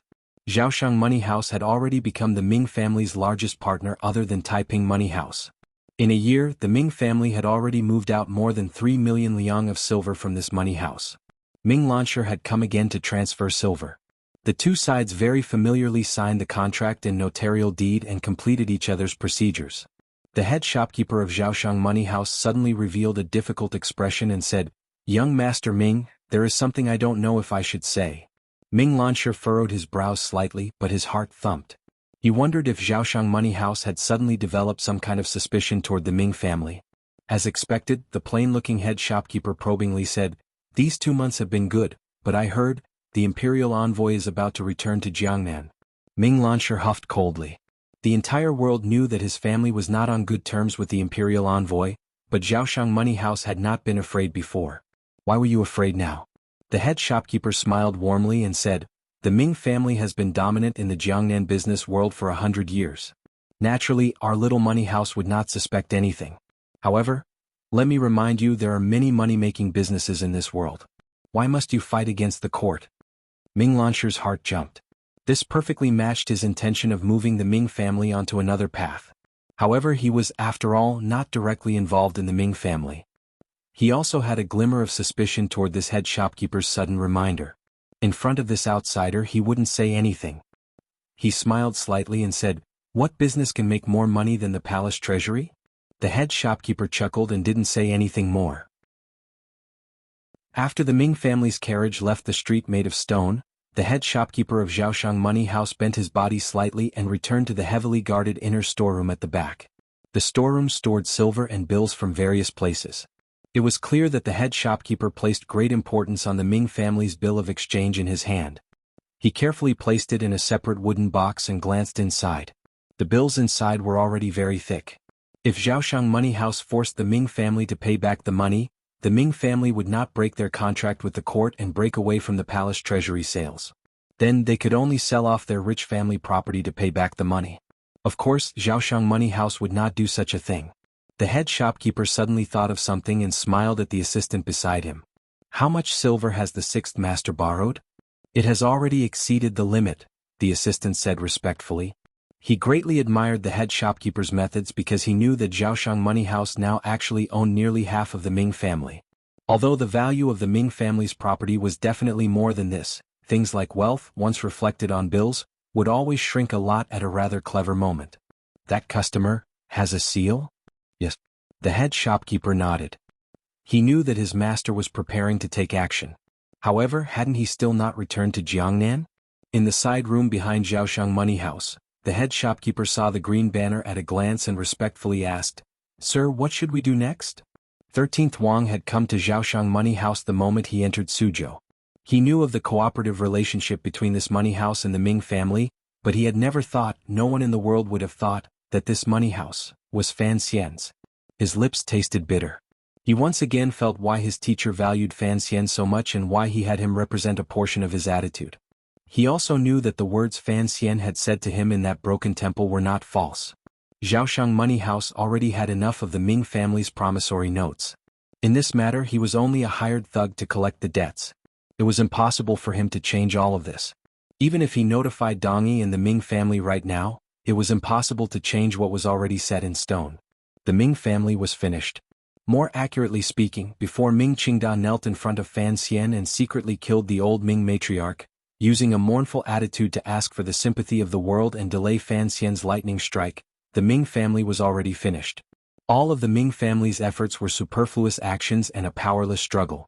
The reason Fan Xian had never taken action was because he had previously had to deal with the pressure from Jingdo. For him to take action now, it must be because he knew that the nobles in Jingdo no longer had the extra power to help the Ming family. 13th Wang furrowed his brows and wondered what method Fan Xian would use to delay the eldest princess' support for the Ming family in Jingdo. I don't understand these things. 13th Wang sighed. When are you going to collect the debts? I'll go with you. The head shopkeeper smiled. A long time ago he was a successful official in the Ministry of Revenue. Now he was a successful usury operator. When it came to clearing shops he was very good at it. There will be more actions from the owner's side. I'll have to trouble you to wait a few more days in Suzhou. 13th Wang thought that if Fan Xian wanted to clear out the Ming family, relying on promissory notes alone would not be enough. What other actions would he take? Fan Xian's actions in Jiangnan began early because he needed this time difference. The Jingdo actions that truly led to the Jiangnan actions also slowly began at this moment. One day in February the owner of the Dongyi embroidery shop, who had been dragged around until his head was in a mess, finally received a piece of good news. The banknotes he had sent out had worked. Tomorrow, yes, tomorrow the embroidery cloth would enter the palace. Tomorrow, yes, tomorrow the monthly tickets will stop doubling. Everyone who still has tickets in their hands toss them over. Thank you. Chapter 492. The second month was the spring equinox. Flowers bloomed and withered according to the time. It was not yet time for the 100 flowers to rise to the sky. Temporarily, one would plant the spirit of spring with skillful hands. Where was the spirit of spring planted? It was planted on people's clothes. The petals fluttered and folded in the golden embroidery. The day before, the Western embroidered cloth that the Empress had requested had finally entered the palace. No one knew how many bolts of cloth there were, but it had worked a number of eunuchs in the palace. The person who had brought the cloth in from outside the palace was Hong Zhu. For a small matter like distributing it today, a small matter that required physical strength, he was too lazy to do it himself. He stayed in the main hall of the Eastern Palace and noticed that the Crown Prince was not there. As he carefully pulled out the brass pieces in the incense burner to prevent the incense from burning too quickly, he quietly ordered the serving girls to be more diligent and quickly spread out the 3 layers of cotton mattress because the Empress would be reading in a moment. Before long, a wave of fragrant wind brushed past. The inner curtain was lifted. The Empress, with black brows, red lips, and a pair of flowing red phoenix eyes, walked out with a slight limp. She reclined on the low couch and drank the freshly brewed incense while reading the book in her hand. The book was a collection of stories published by Dambo Bookstore. Although the Empress hated Fan Xian and feared him, in her daily pastimes, this mother of the country did not want to lower the quality of her life. After skimming through a few pages, the Empress' brows furrowed. No one knew what she was thinking. At this moment, Hong Zhu was behind the Empress massaging her back. That pair of exceptionally clean little fists gently and orderly smashed into the Empress's thin body. The Empress had always liked Hong Zhu's playfulness and attentiveness to his service, particularly his skill at massaging her back. Today she did not close her eyes to enjoy it as she usually did. Instead, she stared at the book in front of her in a daze. "What are you thinking about, Empress?" Hongzhu asked with a slight smile. Compared to these nobles, the eunuchs and serving girls in the palace were like ants in the mud. Thus, when normal people saw nobles like the Empress, they didn't even dare to breathe too loudly. They were timid and respectful, wishing they could pull back their hands and feet. However, Hongzhu had once received Fan Xian's teachings. He also felt that although these nobles seemed to have a high position and power, wore luxurious clothes and ate good food, and had nothing to be dissatisfied with, it was these nobles who easily felt that life in the palace was boring and lonely. They liked people to talk to them. Ever since Hongzhu had served in the royal study, he had been different from other eunuchs. He would not always lower his head and never forget to act like a servant. Rather, other than being respectful, there was a hint of magnanimity in the way he handled matters. In fact, the reason was very simple. The nobles in the palace also needed to talk, but their status meant that they had no close friends to communicate with. If the little eunuch who had always been by their side didn't look so wretched and act so bashfully, they would feel much better. That was why Hongzhu was loved by so many nobles, including the Empress. The Empress seemed to be used to talking to Hongzhu. She sighed and said, "I was just thinking. I'm tired of always being in the palace. Aunt has been a vegetarian and chanting scriptures these 2 days. I haven't had many opportunities to see her." Hongzhu smiled and said, "It is good for me to accompany you and talk for a while." He had to say that he was a slave, but he couldn't put on the appearance of a lowly slave. Otherwise, the master would only have the desire to slap him in the face when he saw the lowly slave, and would never have the thought of communicating with him. "What can you say? Why don't we do what we did a few days ago and tell us about the days you spent wandering outside the palace when you were a child?" the Empress asked with interest. After Hongzhu's family was ruined by corrupt officials, he and his brother fled to Jiaozhou. In those years, who knew how much suffering they had suffered and how many joys and sorrows of the human world? In terms of experience, he was much richer than these nobles who had grown up in noble families. Especially the secrets of the beggars, the rumors of the Jianghu, and the eating and playing of the common people. When they fell into the ears of the Empress, they seemed so fresh and interesting. Today Hongzhu was telling a true joke he had heard on his wanderings. It had to do with the girls in the brothels. After all, he was in the royal palace, and the person listening to the story was the mother of the country. Thus, Hongzhu was particularly careful when he told the story and didn't dare to say too many explicit words. As the Empress listened to this story, a ripple appeared in her eyes. She smiled slightly and felt that it was amusing. She quickly yawned to hide it. She was in front of Hongzhu, so he couldn't see. He just felt surprised that the Empress didn't stop him from continuing. After all, he was young. How could he know that no matter how sacred and inviolable a noble was in reality, the things in their minds were no different from those of the women in the marketplace? After he finished the story, the Empress sighed and said, "The children of the common people do indeed have a hard time, but they can also see some different things." Hongzhu smiled awkwardly and said, "It's hard. What kind of person is the Empress?" Since childhood. This naturally led the topic to the Empress's childhood. For a moment, the Empress was lost in thought. She thought of the present emperor. When she was young, he was still that unsmiling cousin. It seemed that they had occasionally had happy times together. However, later on, how did it become like this? She immediately thought of the price her family had paid on that night when Jingdo bled with blood.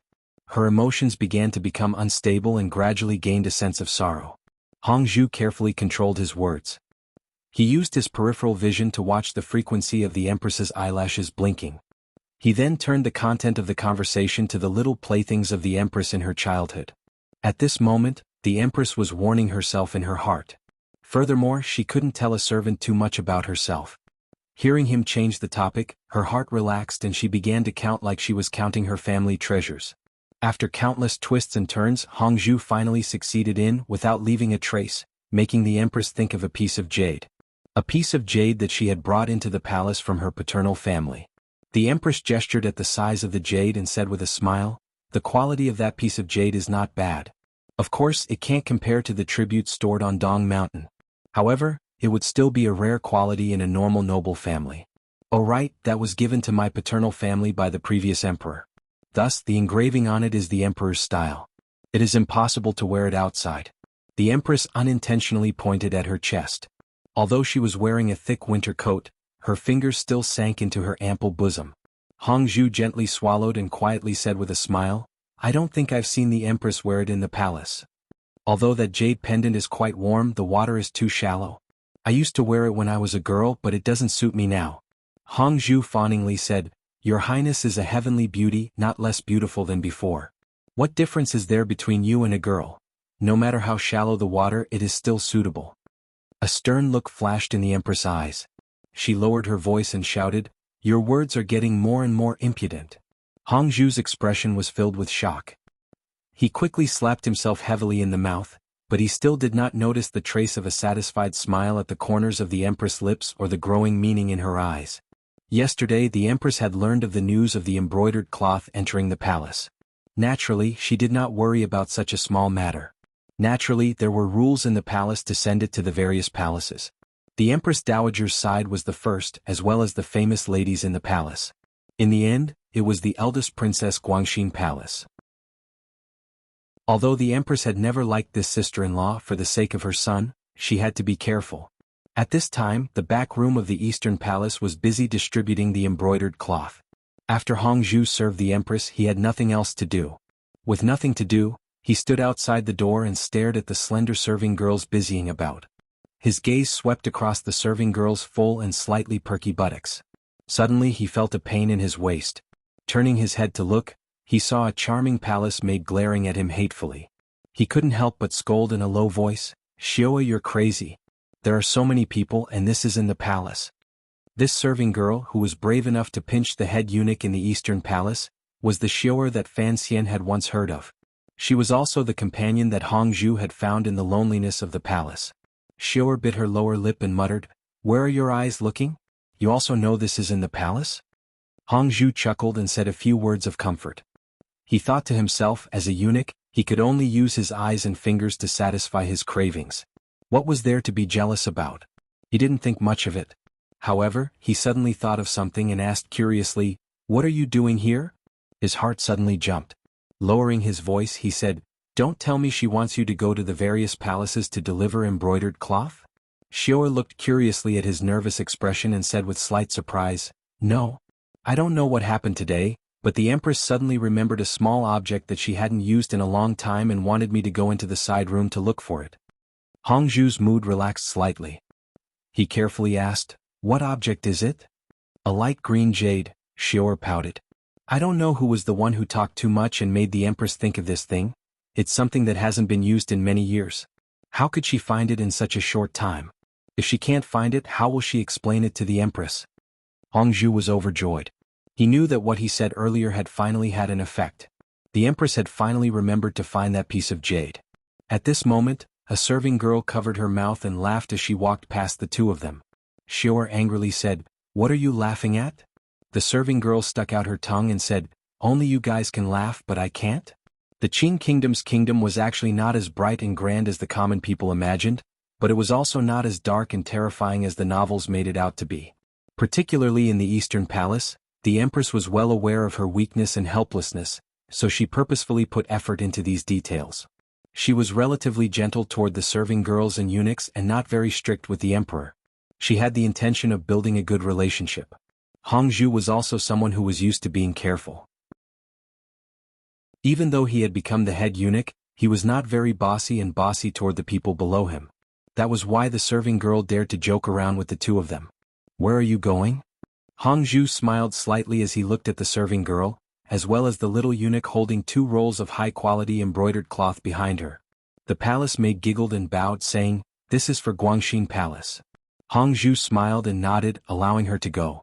The serving girl was called Wang Zhuer. To have a surname meant that she was a rather favored figure in the Eastern Palace. She brought 2 little eunuchs to Guangxin Palace. Knowing the eldest princess's habits, she waved her hand and had the 2 little eunuchs wait outside while she laboriously carried the embroidered cloth in. Naturally, there were eldest princess serving girls in the palace to receive it. Since it was someone representing the Empress, the eldest princess casually said a few words to the serving girl, asked after the Empress and sent her out. When Guangxin Palace was quiet and empty, the eldest princess moved behind the screen and looked at the Qin Kingdom's crown prince, whose face was full of happiness. Smiling warmly, she said, Have you memorized the 3 strategies for governing a country? The crown prince gazed at her with infatuation and nodded his head. Gently holding the eldest princess' soft, almost boneless hand like he was holding a fragile and easily broken piece of jade, he brought it to the side of his face and rubbed it against it. In a quiet voice he said, "Chiner has already memorized it." The eldest princess gently used a finger to touch the spot between his brows. Looking at the familiar mark between the crown prince's brows, for some reason, her heart throbbed and then softened. Using both hands to hold his face, she moved her eyes slightly and said in a gentle voice, "Be good, recite it for me."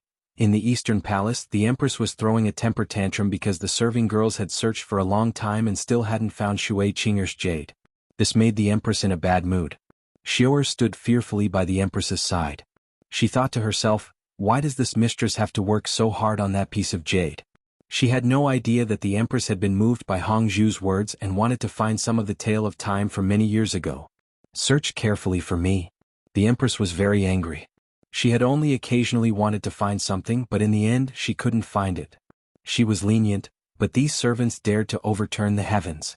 She had faintly heard that there were people with dirty hands and feet in the palace, but she had never thought that there would be someone so daring as to stretch their hands into the Eastern Palace.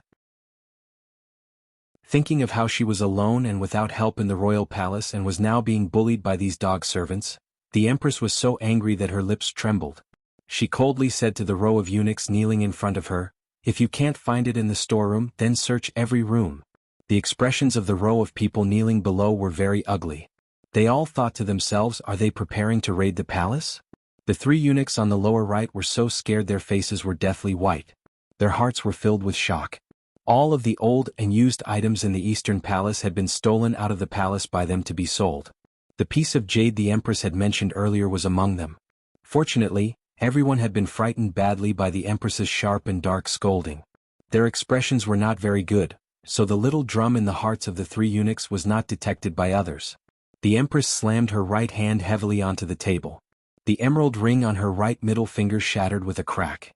She angrily said, "Find out who has dirty hands and feet. There's no need to report to me, just directly kill them."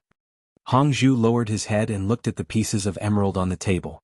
He smiled bitterly and thought that this ring was worth much more than the jade. He knew that the Empress wanted to suddenly have an idea and be angry in her heart.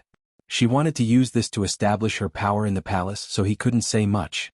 He bowed slightly and accepted the order. He then led a few high-ranking serving girls and eunuchs to search the palace. In an instant, there was a flurry of footsteps in the side courtyard behind the Eastern Palace. The sound of chests and cabinets being overturned rang out. It was like a raid.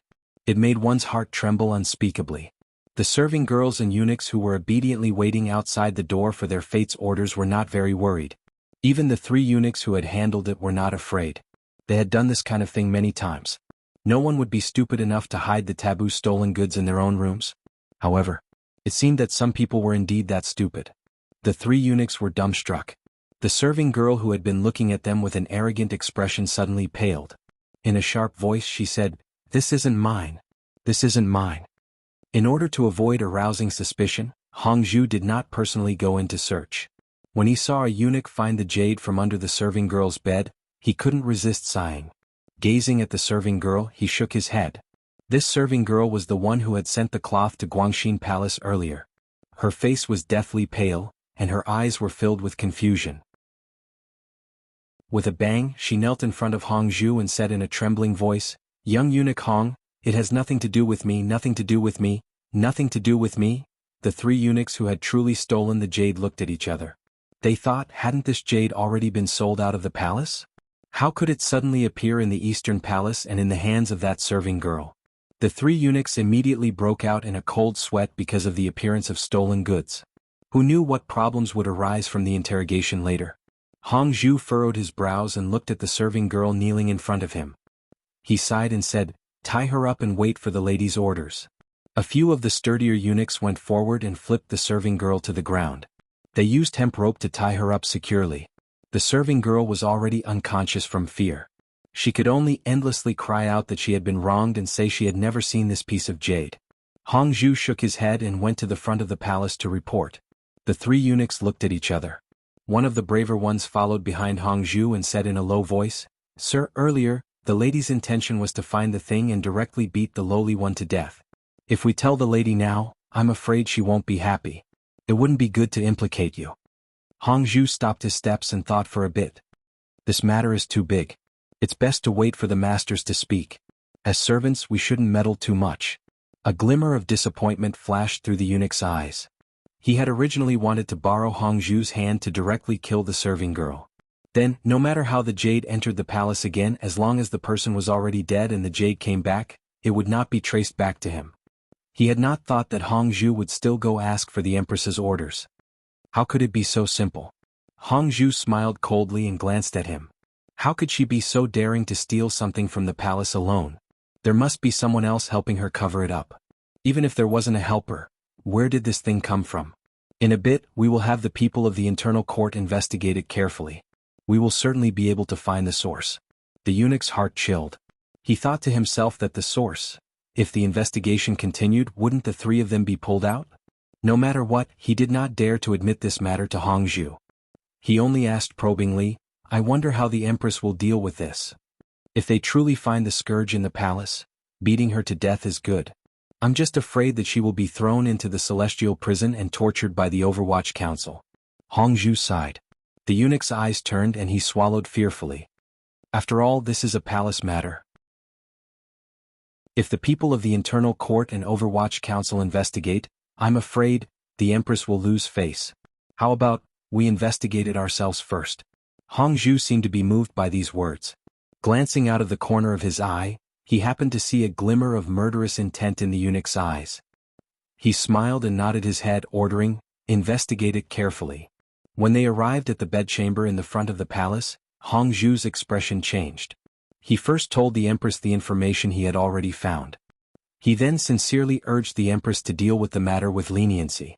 After all, the empress dowager had been on a vegetarian diet these days. If someone died, she would probably not be happy. The empress was originally very angry, but after Hongzhu's persuasion, her anger gradually dissipated. She held Shui Qing'er's jade in her hand and slowly stroked it. Furrowing her brows, she said, that makes sense. However, death can be forgiven but punishment cannot be avoided. Give the order to beat him heavily.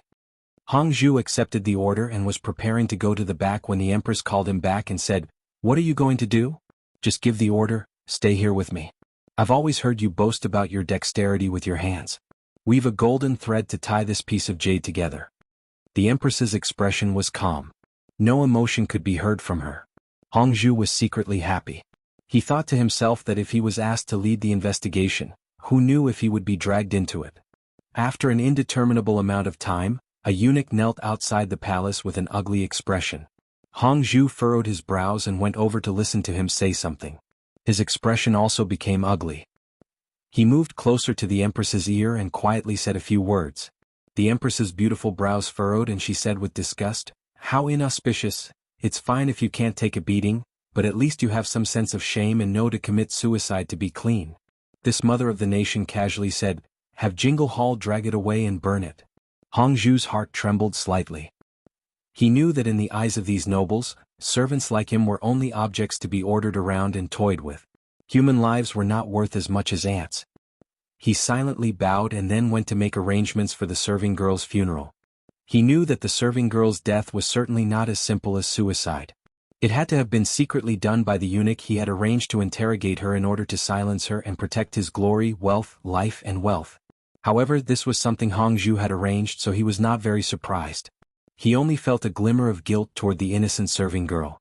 The Qin kingdom's royal palace was very large, taking up a quarter of Jingdo's area. Inside lived the noblest men and women in the world, as well as the lowliest women and people who were neither male nor female. In this cold palace, who knew how many stories happened every day? Who knew how many lowly people would mysteriously or silently disappear or die, and no one would remember that they had ever existed in the palace? Although the Qin royal family was not known for their strictness, this kind of strict barrier between classes meant that the royal palace would forever be a dog-eat-dog place. Thus, the death of a common serving girl in the Eastern Palace did not attract much attention. It was just that there was an extra body on Jingle Hall's burning ground. There was a girl in the embroidery bureau who was lucky enough to obtain the opportunity to enter the Eastern Palace to serve the Empress. The Empress continued to listen to Hongzhu's jokes every day. The Empress Dowager continued to eat vegetables every day. The crown prince continued to learn how to govern a country every day and then went to Guangxin Palace to ask the eldest princess for advice. Everything was as usual. As long as it is a big clan, if someone attacks from the outside, it will not be destroyed immediately because it has a strong foundation. However, if there is a problem within the clan and people start to attack each other, suspicion and internal strife will become the norm, then the day of death will not be far. On the newly built earthen dike in Yingzhou, Fan Xian watched the river below the dike roll toward the east. Deep in thought he said, 1,000-li dike can be destroyed by an ant's nest. 1,000-year family can be destroyed by a thought. He turned his head to the dark-faced Yang Wanli and said, I'm not just talking about the river dike you built or the Ming family. I'm also talking about the world. Fan Xian did not make his words clear. He calculated the time. Today should be the day the serving girl died. After a few more days, when the rumors spread and the emperor noticed the strange death of the serving girl in the eastern palace, given his suspicious nature, he would certainly find many problems. The tranquility and harmony of the royal family on the surface might cause an unexpected upheaval because of the death of that palace maid.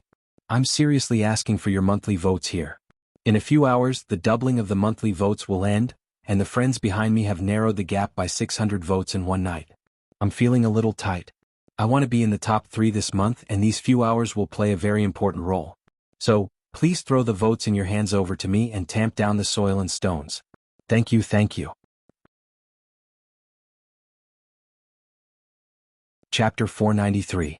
Yang Wanli glanced at Fan Xian beside him and said, Teacher, the Jiangnan matter has been settled. You don't have to worry too much. His words were spoken with sincerity. Yang Wanli had experienced more than half a year of wind and rain on the river embankment and wrangling and shirking in the river transport governor's yamen. He had long gradually understood the true meaning of being an official and the difficulties of the people's lives. As an official, if they wanted to work for the people and share the burdens of the court, they had to have power and money in their hands. Otherwise they couldn't do anything. Because Yang Wanli had Fan Xian as a backer, no superior in the Ministry of Works dared to order him around. Although the river transport governor's yamen was still a mess, he had the power to directly take silver from the palace treasury. Thus, in this area no one could create obstacles for him. He was no longer the pure young man who dared to make a ruckus at his students with a wave of his sleeves. Every time he thought of this, he deeply admired the lesson his teacher had taught him by West Lake in Hangzhou. At this moment, the endless river embankment beneath their feet was Yang Wanli's achievements in this 1 year.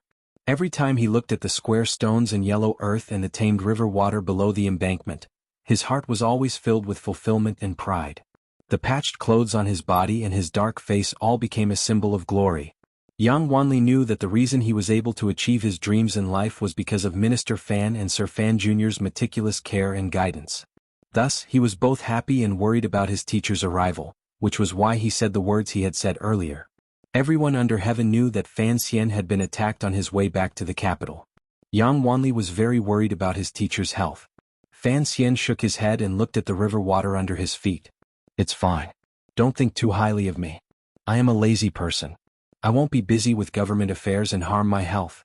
As for the Jiangnan matter, the Ming family's weakness has long been grasped. Naturally, they have no power to retaliate.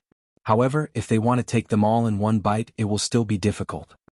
Yang Wanli could understand the meaning behind these words. It was not difficult to take out the Ming family. What was important was the members of the royal family behind the Ming family.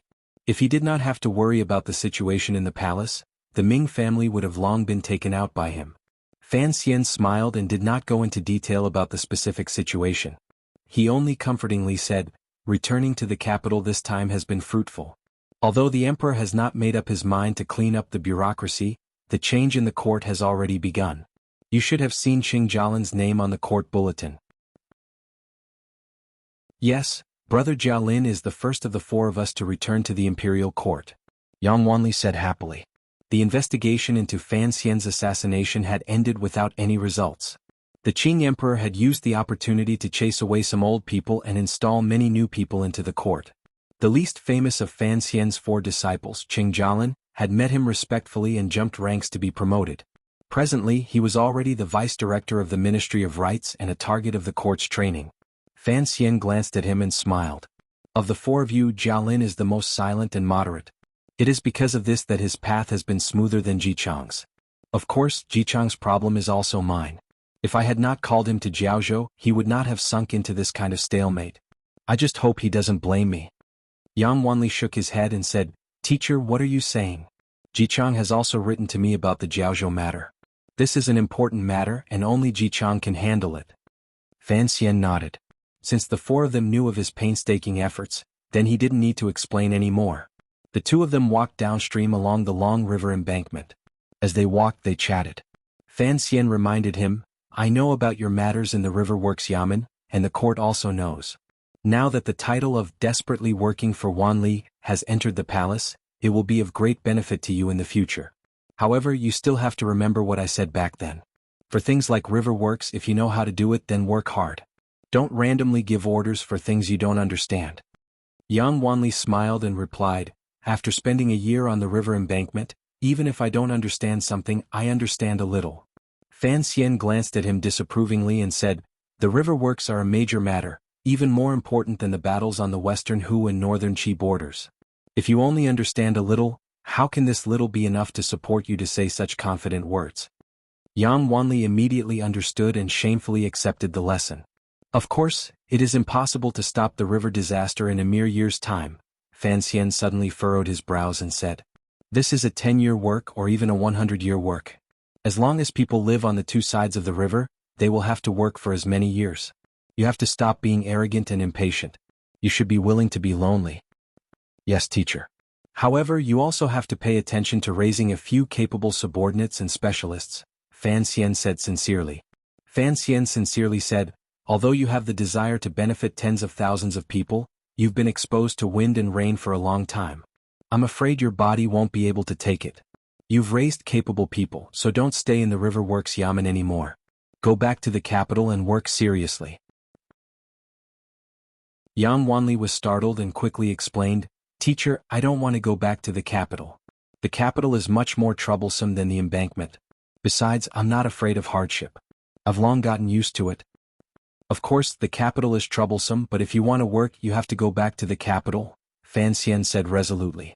Fan Xian said resolutely and decisively, This has nothing to do with whether or not you can endure this hardship. I still hope that you can live a few more years. You're already so old, yet you haven't even taken a wife. What kind of rumors would it be if it got out? Yang Wanli was vexed and didn't say anything. Speaking of which, it was strange.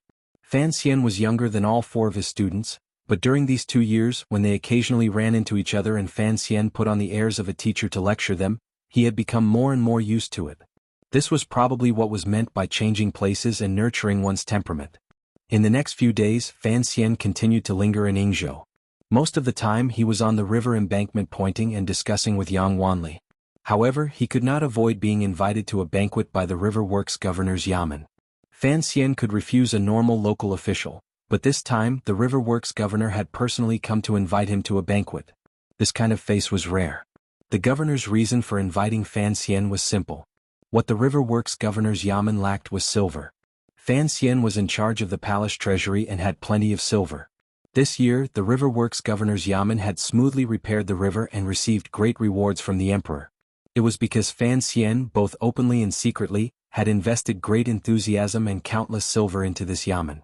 The governor could not help but be endlessly grateful for this kind of favor. What Yang Wanli found strange was why his teacher had remained in Yingzhou. Of course, the imperial envoy of Jiangnan Road could inspect the construction of the embankment. Looking at Fan Xian's appearance, he was prepared to stay for half a month. Teacher, are you not going to Suzhou? One day Yang Wanli gathered his courage and asked. There's no rush. I'll wait a bit longer. Fan Xian smiled. Jingdou was in the north and Suzhou was in the east. He sat steadily in Yingzhou, coldly watching what was about to happen in the two places. It was like a porter carrying 2 loads of thorny fruits.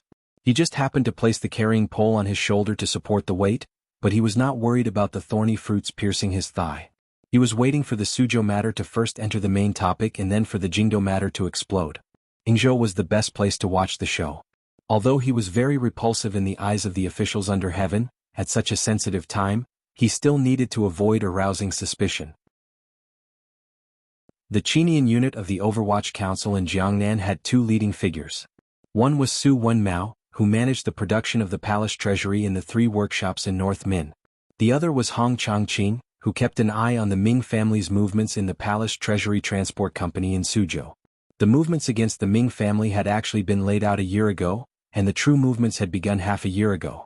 On one hand, Zhaoshang Money House vigorously transferred silver to the Ming family to support their channels and daily needs. They also began to provoke Ming Launcher to open up a new business route. At the same time, they also made a move against the Sixth Master, who only liked sumo wrestling.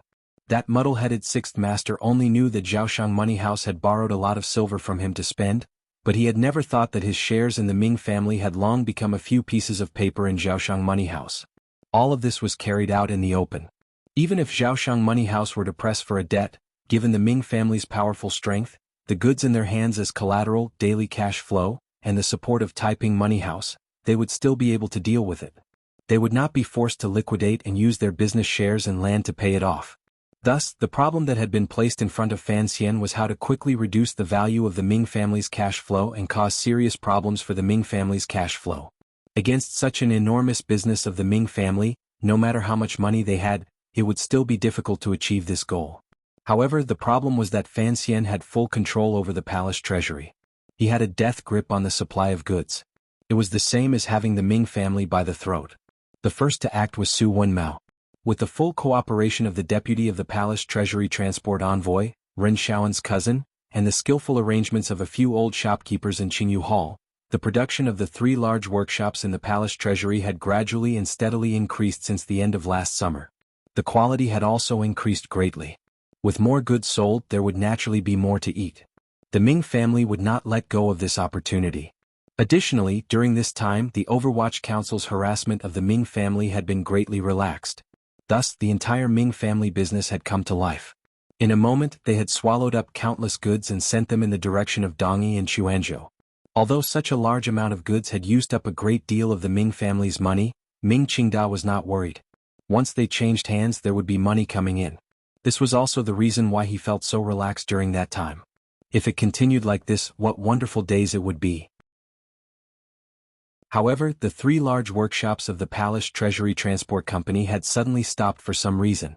After the news of the stoppage reached Suzhou, Ming Qingda flew into a rage. He had Ming Launcher quickly go to the Palace Treasury Transport Company Yamen and ask what had happened. Hong Qingda shamelessly accepted his questions. He was only willing to say that the 3 large workshops were undergoing routine equipment maintenance and needed to wait for a few hours. The Ming family had the right to be angry and roar because he was a royal merchant who had bid out tens of thousands of liang of silver. Since the palace treasury had accepted his bid, they had to ensure his channel of goods. Otherwise he could go to court before the emperor. However, Hong Chongqing also had an excuse to delay. The goods the 3 large workshops had shipped last year had already fulfilled their share of the bidding documents. Even if they stopped for 10 days to half a month, the Ming family would have already received all the goods they should have received. Ming Qingda had no choice. He could only use the power of the officialdom to find out the real news in Minchu. With great difficulty he came back with news. He heard that the 3 large workshops had started a strike again. Sir Su of the Overwatch Council had chopped off the heads of over 20 people before barely managing to suppress it. However, this would delay work for many days. Only after learning of this reason did the Ming family let out a breath. As long as it was not Fan Xian's scheme, it was fine. They began to wait for the day the palace treasury would resume work. The reason the Ming family was so impatient and nervous was all because everything had been going well in the past 2 months. The Ming family had gradually come to accept the palace treasury's ability to deliver goods. Based on the daily amount, they had signed large contracts with Dongyi and overseas. The contracts had already expired. The Ming family needed large amounts of goods. What merchants needed was credibility. The Ming family would rather lose money than not have any goods to sell. After another few days, the 3 large workshops finally resumed work. However, there was not much of the various goods they produced. It was like trying to put out a cart of firewood with a cup of water. No one knew when they would return to last year's situation. For a moment, the Ming family sank into a small panic. In order to complete the contracts, they had no choice but to move goods from all over the place. Not only did they move the last of the family's reserves, they also had no choice but to borrow some goods at a high price from the shops on the north and south roads. After receiving the accounts master's report, Ming Qingda estimated the amount of cash available to the family. He furrowed his brows and said, "What exactly does Fan Xian want to do? Does he want to destroy me just by taking a few days of my goods?" That is too childish. Ming Lansher listened to the side with a bitter taste in his mouth. These few days, he had secretly moved a sum of silver from Zhaoshang Money House in preparation to participate in the illicit salt business. His partner this time was Jiangnan's largest salt merchant, Yang Jimei. Furthermore, he knew that Yang Jimei and Governor Xueqing had a close relationship, so Ming Lansher was not worried about anything. However, the return on the illicit salt would take at least 3 months. If his father knew that he had moved the family's cash flow to another place, would he still be as confident as he was now? The Ming family doesn't have anything else, but we have silver, Ming Qingda smiled coldly. If Fan Xian wants to control the price of goods on the market to eat our silver, then we'll give it to him to eat. In any case, he'll still have to spit it all back out in the future. We must complete this order. However, the Overwatch Council's actions were not as simple as controlling the price of goods. On the second day after the Ming family successfully gathered the goods at a high price, the workers of the 3 workshops became excited as if they had taken ephedrine. The palace treasury's operations suddenly exploded. There was not a trace of a strike. In a very short amount of time, they reached a new peak in daily output. Although the prices of the goods sold by the royal merchants were set by the court, the selling prices were controlled by the upstream suppliers.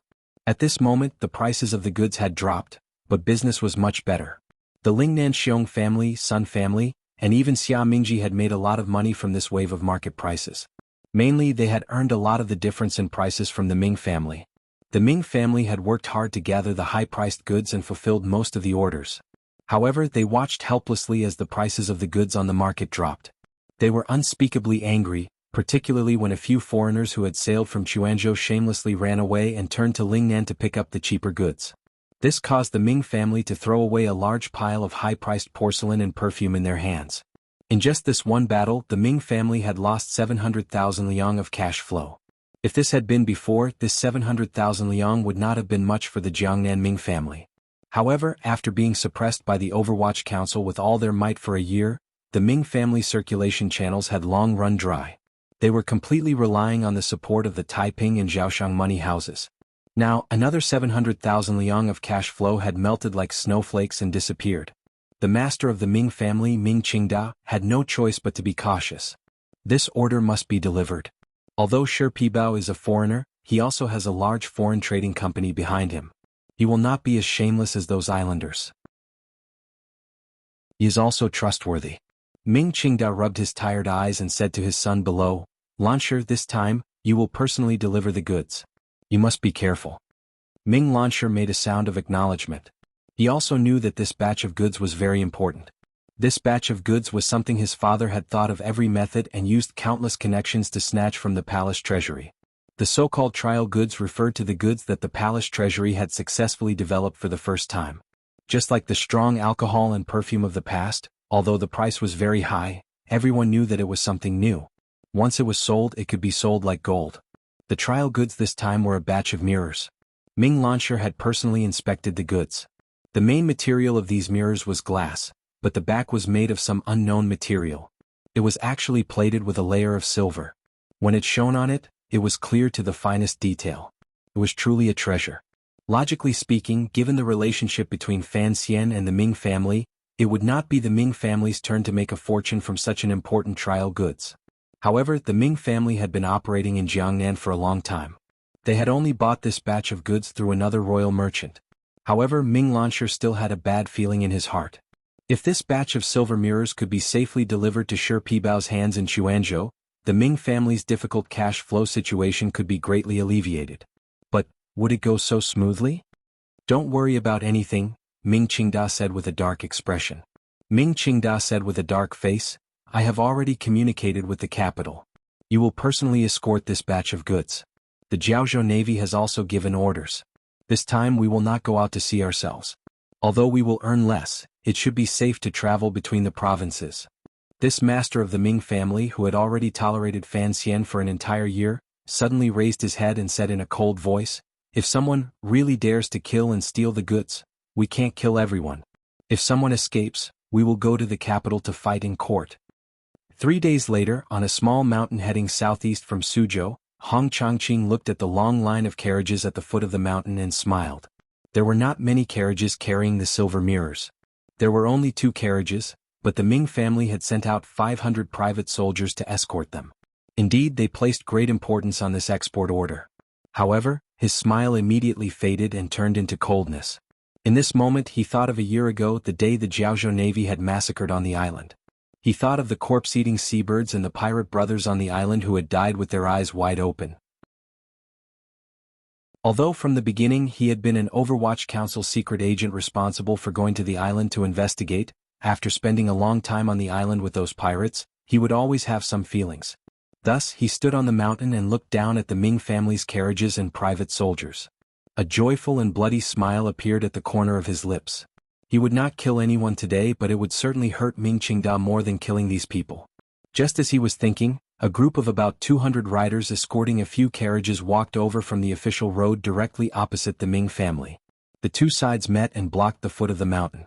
Ming Lansher had been carefully watching the situation on the road. Looking at this group of people, he immediately sensed a strange atmosphere. He ordered his private soldiers to pull out their weapons and prepare to meet the enemy. However, the 200 riders did not move. They only coldly brushed past the Ming family carriages. Although these riders were standing on their horses, a cold and stern aura emanated from their bodies. It made the Ming family's private soldiers afraid to move rashly. Just as the two carriages merged into two lines, the side compartments of the carriages escorted by the 200 riders suddenly broke. The carriages escorted by 200 riders suddenly had their sides broken. Everything inside spilled out and crashed onto the carriage the Ming family used to store the silver mirrors. If it was normal goods, what was there to be afraid of? The problem was, the things that smashed onto the carriages holding the silver mirrors were rolling stones, very heavy and angular rolling stones. No one dared to use their bodies to block it, not even the Ming family's private soldiers with strict orders. After a few muffled booms, there came countless fine shattering sounds. Ming Lansher screamed and quickly dismounted from his horse to check. He saw that most of the 100 or so silver mirrors had been crushed into shards of shining lenses. Although they still reflected an enchanting light, the official road at the foot of the mountain immediately descended into chaos. Countless people pulled out their weapons. The two sides faced each other. A great battle was about to break out at any moment. Ming Lansher's vision darkened. He immediately knew it was over. He turned his head fiercely and stared at the leader of the 200 riders. Gritting his teeth, he said, as expected, "When did the proper Black Knights of the Overwatch Council do such things as killing people and stealing goods?" The leader's face was covered by a silver mask. He was not surprised that the young master of the Ming family could recognize the identity of his group. They had not planned to hide their identities today. Jing Gu, the deputy commander of the Black Knights of the Overwatch Council, gazed at Ming Lansher and coldly said, "I did not kill anyone or steal goods. I was escorting the stone materials needed by the 3 large workshops of the palace treasury through here. You civilian merchants dared to block the way. The road is narrow and unfortunately overturned. Both sides have suffered losses. I don't want you to compensate, don't make a ruckus. If you anger my fierce nature, I'll take your heads carefully." Ming Lansher's gaze was slightly dim. He looked at the Black Knights, who seemed eager to try, covered in a bloody aura. He forcefully pushed down the anger in his chest. He only felt the taste of blood in his throat. With wide eyes, he said in pain and absent-mindedness, "Overturned?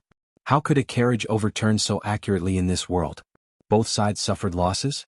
No matter how your stone was overturned, it would not lose a corner, while mine was a fragile silver mirror." Chapter 494. In the quiet valley there was a stifling and panic, but no one dared to make a move.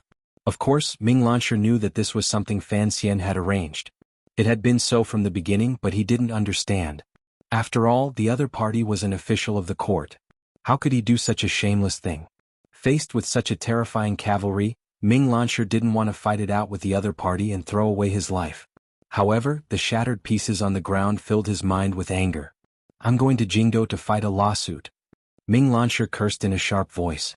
"Whatever, I won't keep you company." Jinggo coldly threw down these words and led his troops away. Before he left, he didn't forget to lift the heavy stone wheel back onto the carriage, leaving behind Ming Lansher, who wanted to cry but had no tears, the dumbstruck Ming family private soldiers, and a large pile of sparkling glass shards scattered on the ground. In the past, the Ming family had secretly raised pirates and colluded with the Jiaozhou Navy to steal ships and goods in the East Sea. They killed people like flies and harmed countless lives. They had forcefully stolen countless goods from the court. Now Fan Xian had done the opposite. He did not act on the sea but on land. He did not harm the Ming family's lives nor did he steal their goods. He only destroyed everything so that the Ming family could not cry even if they wanted to. The cycle of nature was fair and just. It should be like this. The matter was not over yet. Wearing official robes, Hong Changqing coughed and walked down the mountain to Ming Lansher's side. Smiling slightly, he said, "Greetings, young Master Ming." "Sir Hong?" Ming Lansher was already numb. He was not surprised to see Fan Xian's trusted aide. He just didn't know what he wanted to say to him. "My original name was Qing Hua.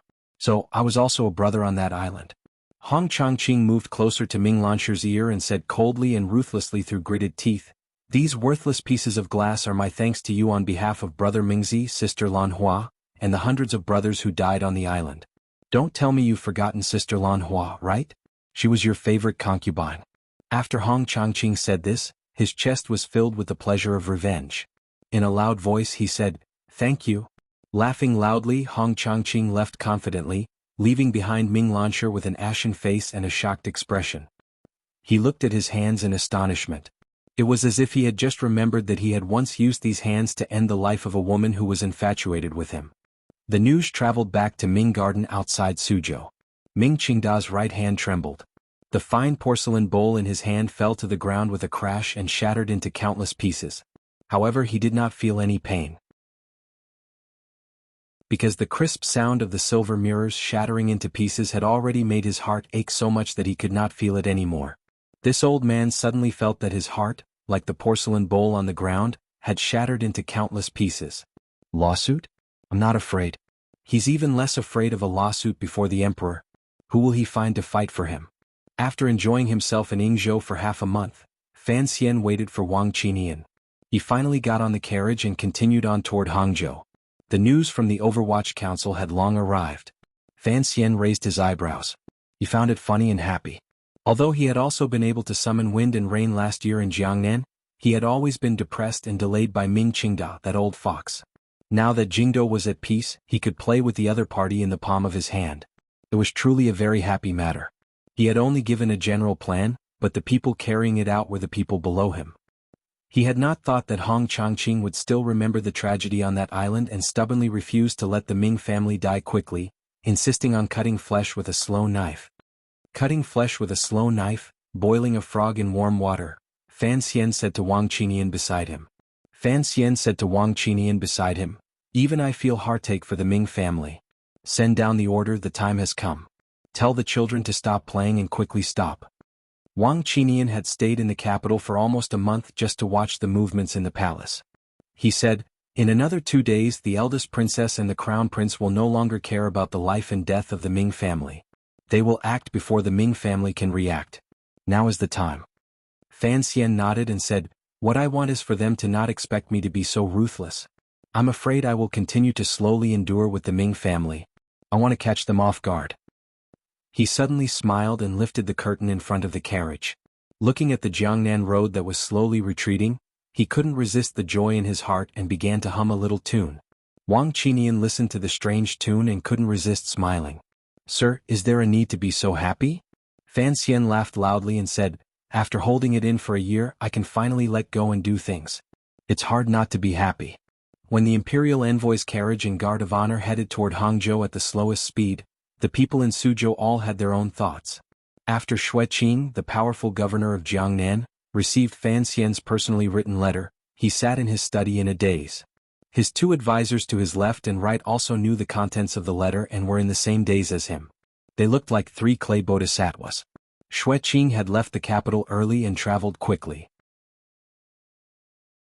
He had arrived in Suzhou 20 days ago and was well aware of the losses the Ming family had suffered.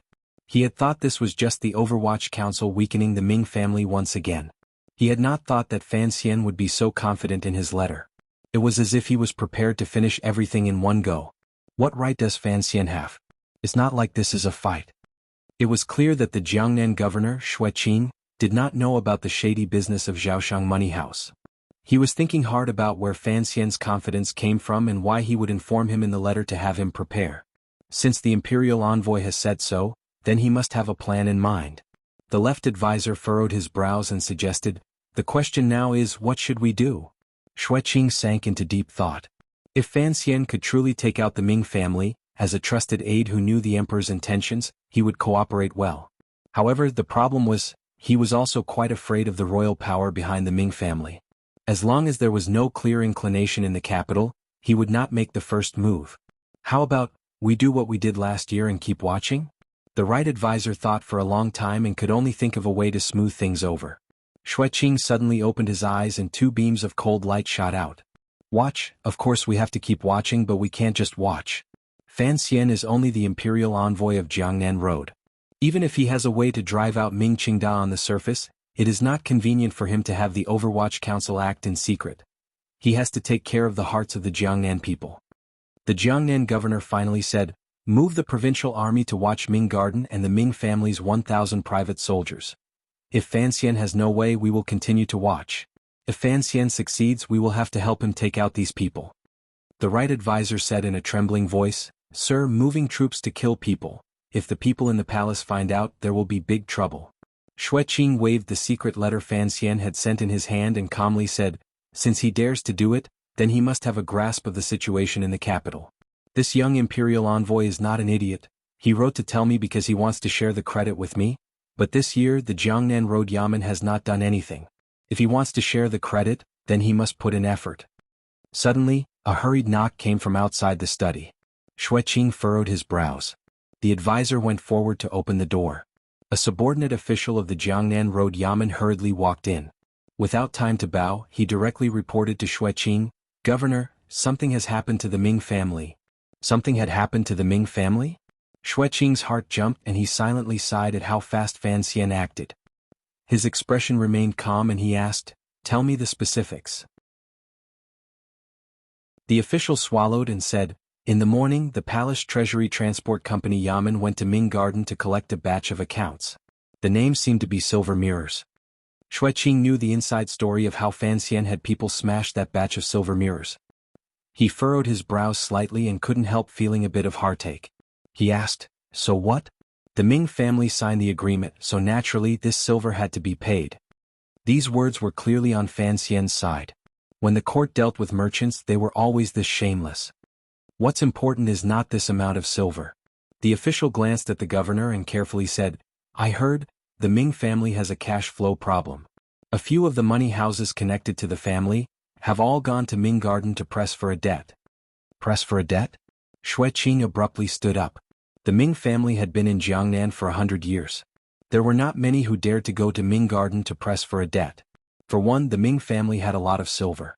For another, no money house wanted to offend them. Why had it suddenly changed today? Countless thoughts immediately spun through Xue Qing's mind. Had Fan Xian, after messing with the Ming family for a year, forced the Ming family to the point of no return? If the Ming family actually couldn't pay up and were forced by those money houses to sell their businesses cheaply, the family would fall into chaos. Xue Qing furrowed his brows. He knew the emperor's meaning. The Ming family would be controlled by the court, but the Ming family could not fall into chaos. Once the Ming family truly went bankrupt, never mind the tens of thousands of commoners in the family, what would happen to the Jiangnan people who were closely related to them? Taiping Money House has also gone? No. Send people to keep an eye outside Ming Garden. Hearing that the Ming family's largest partner, Taiping Money House, was not involved in this matter, Xue Qing's heart was slightly at ease. However, his expression remained dark. He ordered, "Tell those people the court does not care about the dispute between the Ming family and the money houses, but the Ming family cannot fall." Fan Xian and Xue Qing were the same. They both understood the emperor's meaning. The Ming family had to be eaten and they had to be eaten whole. Their table manners could not be too ugly. They couldn't let the Ming family's own strength fall too much and affect the stability of the entire Jiangnan. Thus he would not watch as the Ming family fell. Ming Qingda also could not watch as the Ming family fell. Thus, he did not have the intention of clearing out the debt this time. He only wanted to obtain some great benefits. The reason why a few money houses went to Ming Garden together to ask for money was purely because Fan Xian still held on to a glimmer of hope, to be able to hide the master behind Zhaoshang Money House. In this world, those who owed money were always more reasonable and confident than those who lent it out. Thus, the current master of the Ming family, Ming Qingda, held a slightly warm teacup and slowly sipped the tea. He couldn't even be bothered to raise his eyelids. Although the people sitting below him were the representatives of the various money houses and were his CRS in name, the shopkeepers of the money houses did not have the self-awareness of being debt collectors. They sat wretchedly on the chairs and only dared to put a third of their buttocks on the chair. Occasionally they would raise their eyes to glance at the master of the Ming family. A glimmer of fear would flash through their eyes. They did not look like they had come to collect debts. The shopkeepers of the money houses knew they were all ants. As long as the master of the Ming family moved his finger, he could crush them to death and chase them out of Jiangnan. However, they had no choice but to come today. The ups and downs the Ming family had experienced over the past year had already made them worried. Additionally, they had been provoked by others. Today they had all gathered in the Ming family's guest hall. They represented capital. Although it was not a lot of silver, it was still capital. Capital cared about itself the most. What it could not tolerate was loss. Particularly during this month, everyone knew that the Overwatch Council's attacks on the Ming family had increased again. The Ming family had continuously suffered losses. The recent scrapping of the silver mirrors and the Palace Treasury Transport Company's forced silver this morning had finally successfully crushed the psychological defenses of these money house shopkeepers. An old shopkeeper had a pained expression and respectfully said, "Master Ming, the Ming family has dominated the Jiangnan business world for nearly a century. If they say they still don't pay up, that is something no one would believe. However, there have been a lot of rumors in the market recently. We always want to ask you to give us a definite answer." A definite answer? Ming Qingda furrowed his brows in disgust. These shameless leech-like things. Usually, when they came kneeling to his door, he couldn't even be bothered to look them in the eye. Now they dared to come, to ask him for an answer. The old Ming master did not care about these money house shopkeepers at all. Even if the Ming family's cash flow was difficult right now, it was more than enough to pay off this amount of silver. Out of the corner of his eye, he only lightly glanced at the shopkeeper who had been sitting quietly at the very back. That shopkeeper was the head shopkeeper of Zhaoshang Money House. Behind him stood a handsome young man. Not many people knew about the relationship between Zhaoshang Money House and the Ming family. Zhaoshang Money House's reputation in Jiangnan was not very well known, so he sat at the very back.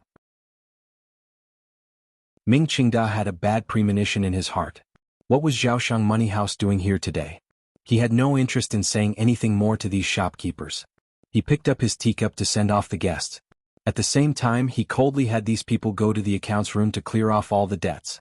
The Ming family could not endure such humiliation.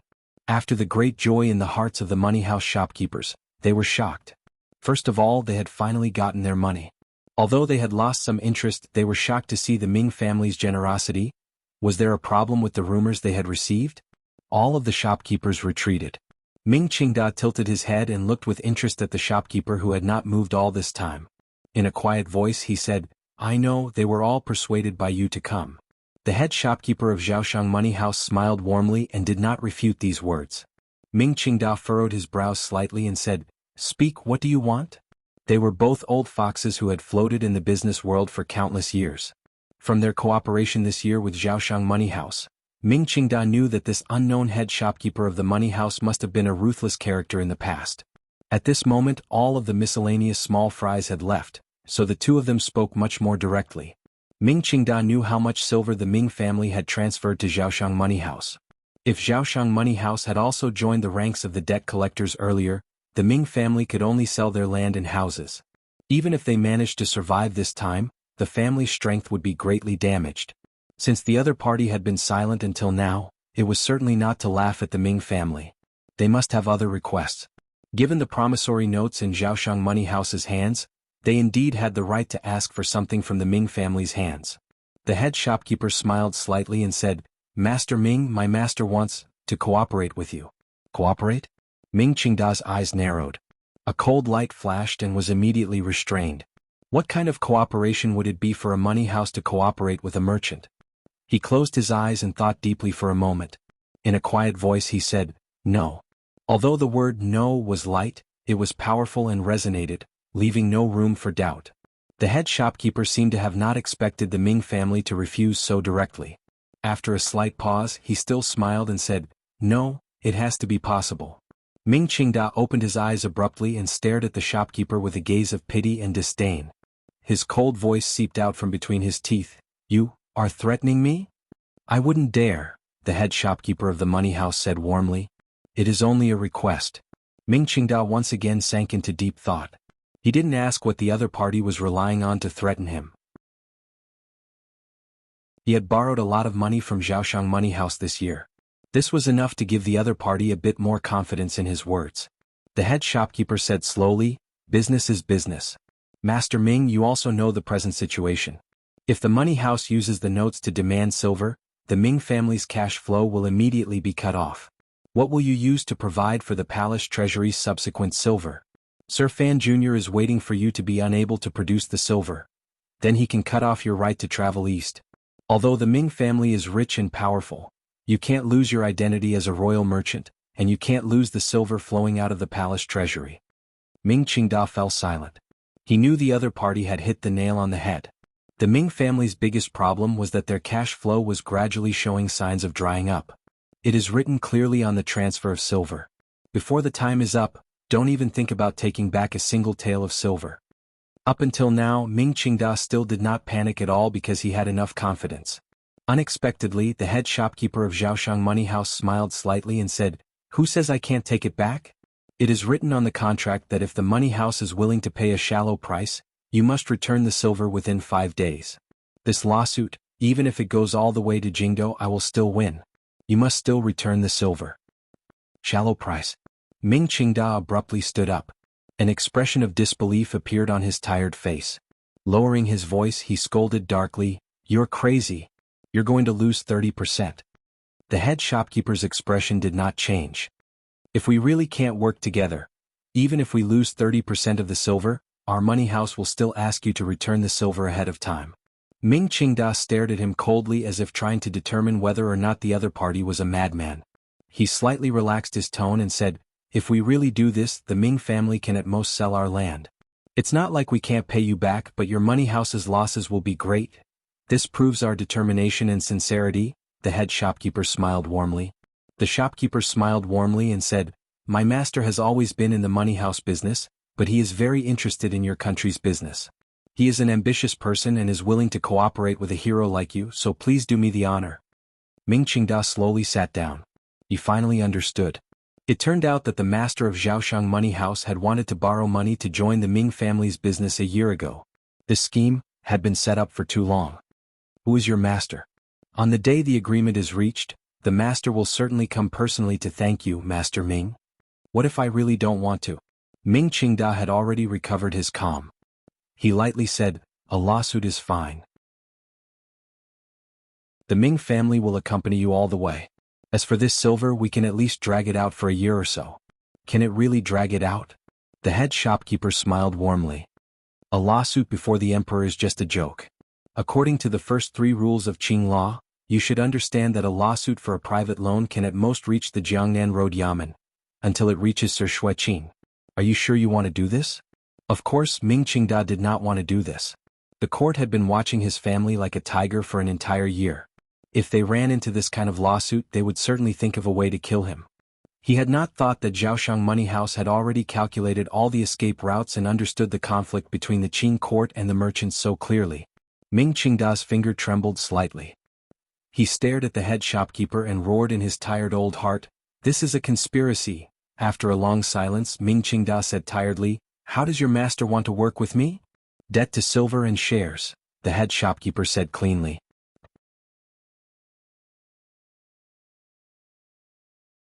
Chapter 495. Winter had passed and spring had not arrived. Last night, a gust of cold wind swept past. The newly born laziness outside the walls of Ming Garden immediately froze to death, suffused with an inauspicious white. Ming Qingda closed his eyes slightly. He had long guessed that the other party would choose this plan. Furthermore, if he put aside the humiliation of his family being schemed against, if the owner of Zhaoshang Money House actually bought into the Ming family's shares, the two sides would become one. Their funds would immediately become plentiful, and their future development would be limitless. They wouldn't even have to look at the faces of Dongyi and Taiping Money House anymore. Ming Qingda's mood warmed slightly. He thought for a moment and then said, "How much?" 30%. The head shopkeeper let out a breath and raised his face with a warm smile. 30% of all. The government will establish a contract, a death contract. Ming Qingda's mood, which had just gotten a little better, immediately sank into boundless anger and mockery. He gazed at the head shopkeeper and said with disdain, 30%? Has your owner not seen the world? A trifling 4 million liang of silver, and you want 30% of the Ming family? You misunderstand, the head shopkeeper said respectfully. The head shopkeeper said respectfully, 30% of the total is the shares of the Ming family. The total does not include the shares of the nobles in the court. Although my master is ambitious, he does not have such a large appetite and courage. Ming Qingda laughed coldly. The eldest princess and the Qin family had a large amount of shares in his house. If the 30% you said included the amount of shares, then that would be great. Let's see how you die in the future. However, the other party wanted the other 30%. This amount was too much. It is not worth that much, he said coldly and prepared to send the guest off. The head shopkeeper smiled slightly and said, the Ming family is the wealthiest in the world and controls the people of Jiangnan. They have vast acres of fertile land and countless properties. Of course, this trifling 4 million liang of silver is not just this amount. However, times have changed. Something like cash is not the same as assets. It is the same liang of silver, but at different times, it has different values. He continued, if this 4 million liang of silver was in the past, it would only be 1 year of the Ming family's cash income. Of course, it would not be worth 30% of the shares. However, the Ming family is currently short of cash flow and needs cash to meet an emergency. After my owner becomes a shareholder, he will provide great financial support. This 4 million liang represents an even more important value. To exchange it for 30% of the Ming family shares is not greedy. Old master is also a wise man. Of course, he knows that the price offered by my boss is already quite fair. Ming Qingda was silent for a moment. He knew the other party was speaking the truth. This is a serious matter. Although I'm the clan leader, I can't make a decision on my own. I need to think about it. He picked up his teacup. The manager of Zhaoshang Money House and the young man behind him left. Ming Lansher walked in from the side. He looked at his father and said anxiously, Father, you can't give it to them. Then he said indignantly, now I know that this Zhaoshang Money House is King evil. You've actually been plotting against our family's business since a year ago. Ming Qingda glanced at his son and shook his head unhappily, disagreeing with his words. Business is business. If it weren't for the support of Zhaoshang Money House this year, our family's days would have been even worse. An IOU of 4 million liang of silver in addition to the support of subsequent cash flow, in exchange for 30% of the shares is indeed, as they say, a very fair price. But, Ming Qingda waved his hand tiredly. In the negotiations with Zhaoshang Money House, he had appeared confident, but he had been retreating step by step. It made him doubt himself in the depths of his heart. Had his confidence waned after being repeatedly attacked by the Overwatch Council this year? Had he knelt in front of Fan Xian once and endured and retreated countless times? Had he lost a certain boldness and was he used to being led by the nose by others? But, he was the current master of the Ming family. Ming Qingda slowly said, business is business, but since Zhaoshang Money House is using underhanded methods, why should we pretend that our hands have always been clean? Ming Lansher felt a cold sweat pour out of his back. He stuttered, Father, once the matter fails it will be a death sentence. Ming Qingda smiled coldly and said, with the eldest princess protecting us, even Fan Xian would not dare to act recklessly. A mere Zhaoshang Money House, what does it count for? But Zhaoshang Money House certainly has accounts in Dongyi. Ming Lansher looked at his father and suddenly felt a wave of coldness. He felt that his usually incomparably wise and far-sighted father was now gradually becoming stupid and angry. It doesn't matter. A glimmer of savagery flashed through Ming Qingda's calm and wise eyes. He coldly said, Dongyi's people asking for money from the Qin kingdom? Who has the patience to care? How about? Ming Lansher muttered to himself. How about we sell the land and the estate? Although this amount of silver is a lot, it's not like we can't pay it back. Ming Qingda said darkly, what you can think of, how can they not think of? The court strictly forbids private buying and selling of land. If it was for a small sect it would be fine, but to sell so much land, how could it not alarm the government? All the procedures would take at least a year. Zhaoshang Money House would rather lose 30% to repay the debt ahead of time. What is it for? Isn't it to force us to split the shares? The old man's heart suddenly sank. He thought of the law the court strictly controlled the buying and selling of land. It was one of the new policies forcefully pushed through when the mistress of the Yi family was alive. Ming Lansher left with an ashen face. He guessed what his father would do, but he didn't know how.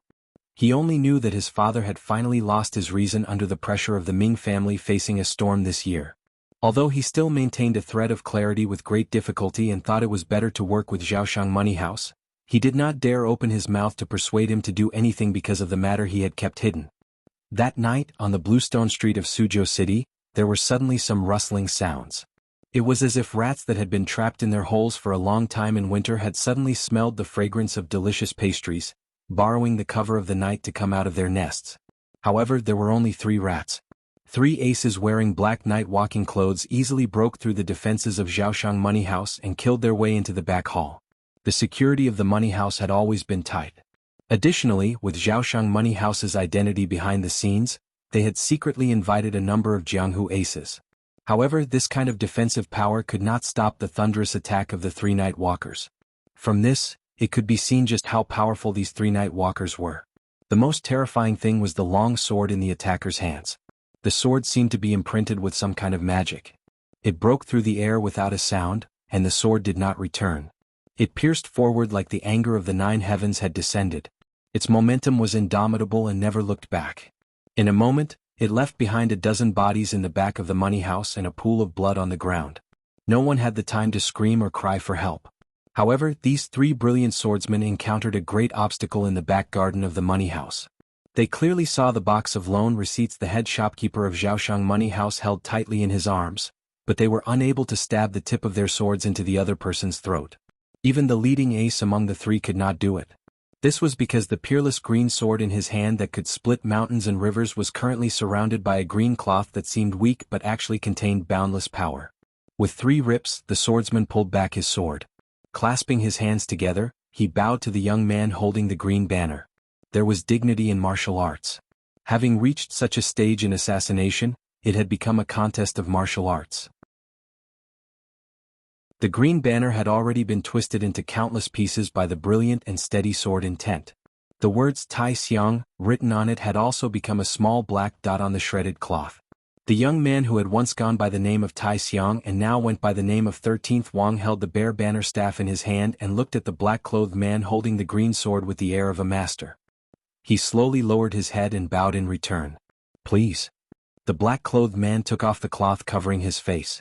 His expression was solemn. His 3 strands of light beard fluttered slightly. He held the sword sincerely and poured all the energy in his body into it. Even with 13th Wang's fearless and carefree nature, he couldn't help but be moved when he suddenly saw this person's face. If Fan Xian was there and saw the black-clothed man's face clearly, he would probably also immediately turn and leave without a moment's delay. Yun Jilan, the first disciple of Dongyi Sigu sword and a 9th-level master of sword techniques. 13th Wang's right hand gripped the banner staff tightly. His pupils constricted slightly. He was very nervous.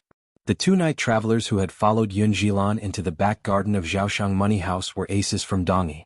Seeing Yun Jilan holding his sword and facing the chaos, they respectfully retreated to the side. In their hearts, although the young man holding the banner had an unfathomable cultivation, as long as he was not a great grandmaster or a strange figure like Fan Xian, he would not be defeated by one of Yun Jilan's attacks. 13th Wang looked at him in a daze and suddenly said, "Is your injury better?" Yun Jilan furrowed his brows slightly and slowly said, "Do you know me?" Last spring Yun Jilan had gone to Jiangnan alone. One reason was to secretly watch his female disciples train. The most important goal was to find an opportunity to assassinate the Jiangnan Road Imperial envoy Fan Xian. However, the ending of the matter was rather painful. A master of sword techniques had only sat on a fishing boat and glanced at Fan Xian from a distance upstairs before falling into the Overwatch Council's ambush. Even now, Yun Jilan still could not forget the sword light that had appeared like a ghost in the water. He felt a secret chill because that sword light that came and went like a ghost had caused him the heaviest injury he had suffered since he began his journey. However, the news of his injury had always been tightly controlled. Presumably, the Qing court did not want to cause a diplomatic storm. Thus, when 13th Wang asked if his injury was better, Yun Jilan felt surprised. 13th Wang smiled somewhat helplessly and said, "You are a swordsman of a generation. How can you become a thief?"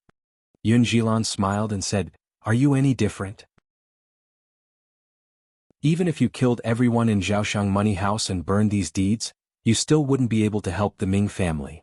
13th Wang sighed and said, "What is left here is only a copy. The original is not in Suzhou." If the original is in Dongyi, it will probably be gone by tomorrow, Yun Jilan slowly said. Yun Jilan slowly said, I don't know where you come from, but the Ming family is too important to Dongyi. I ask that you do not obstruct me. 13th Wang said, Ming Qingda is finished. Before he finished speaking, the black-clothed person who had been waiting quietly by Yun Jilan's side said, Teacher, this person is stalling for time. 13th Wang was slightly startled.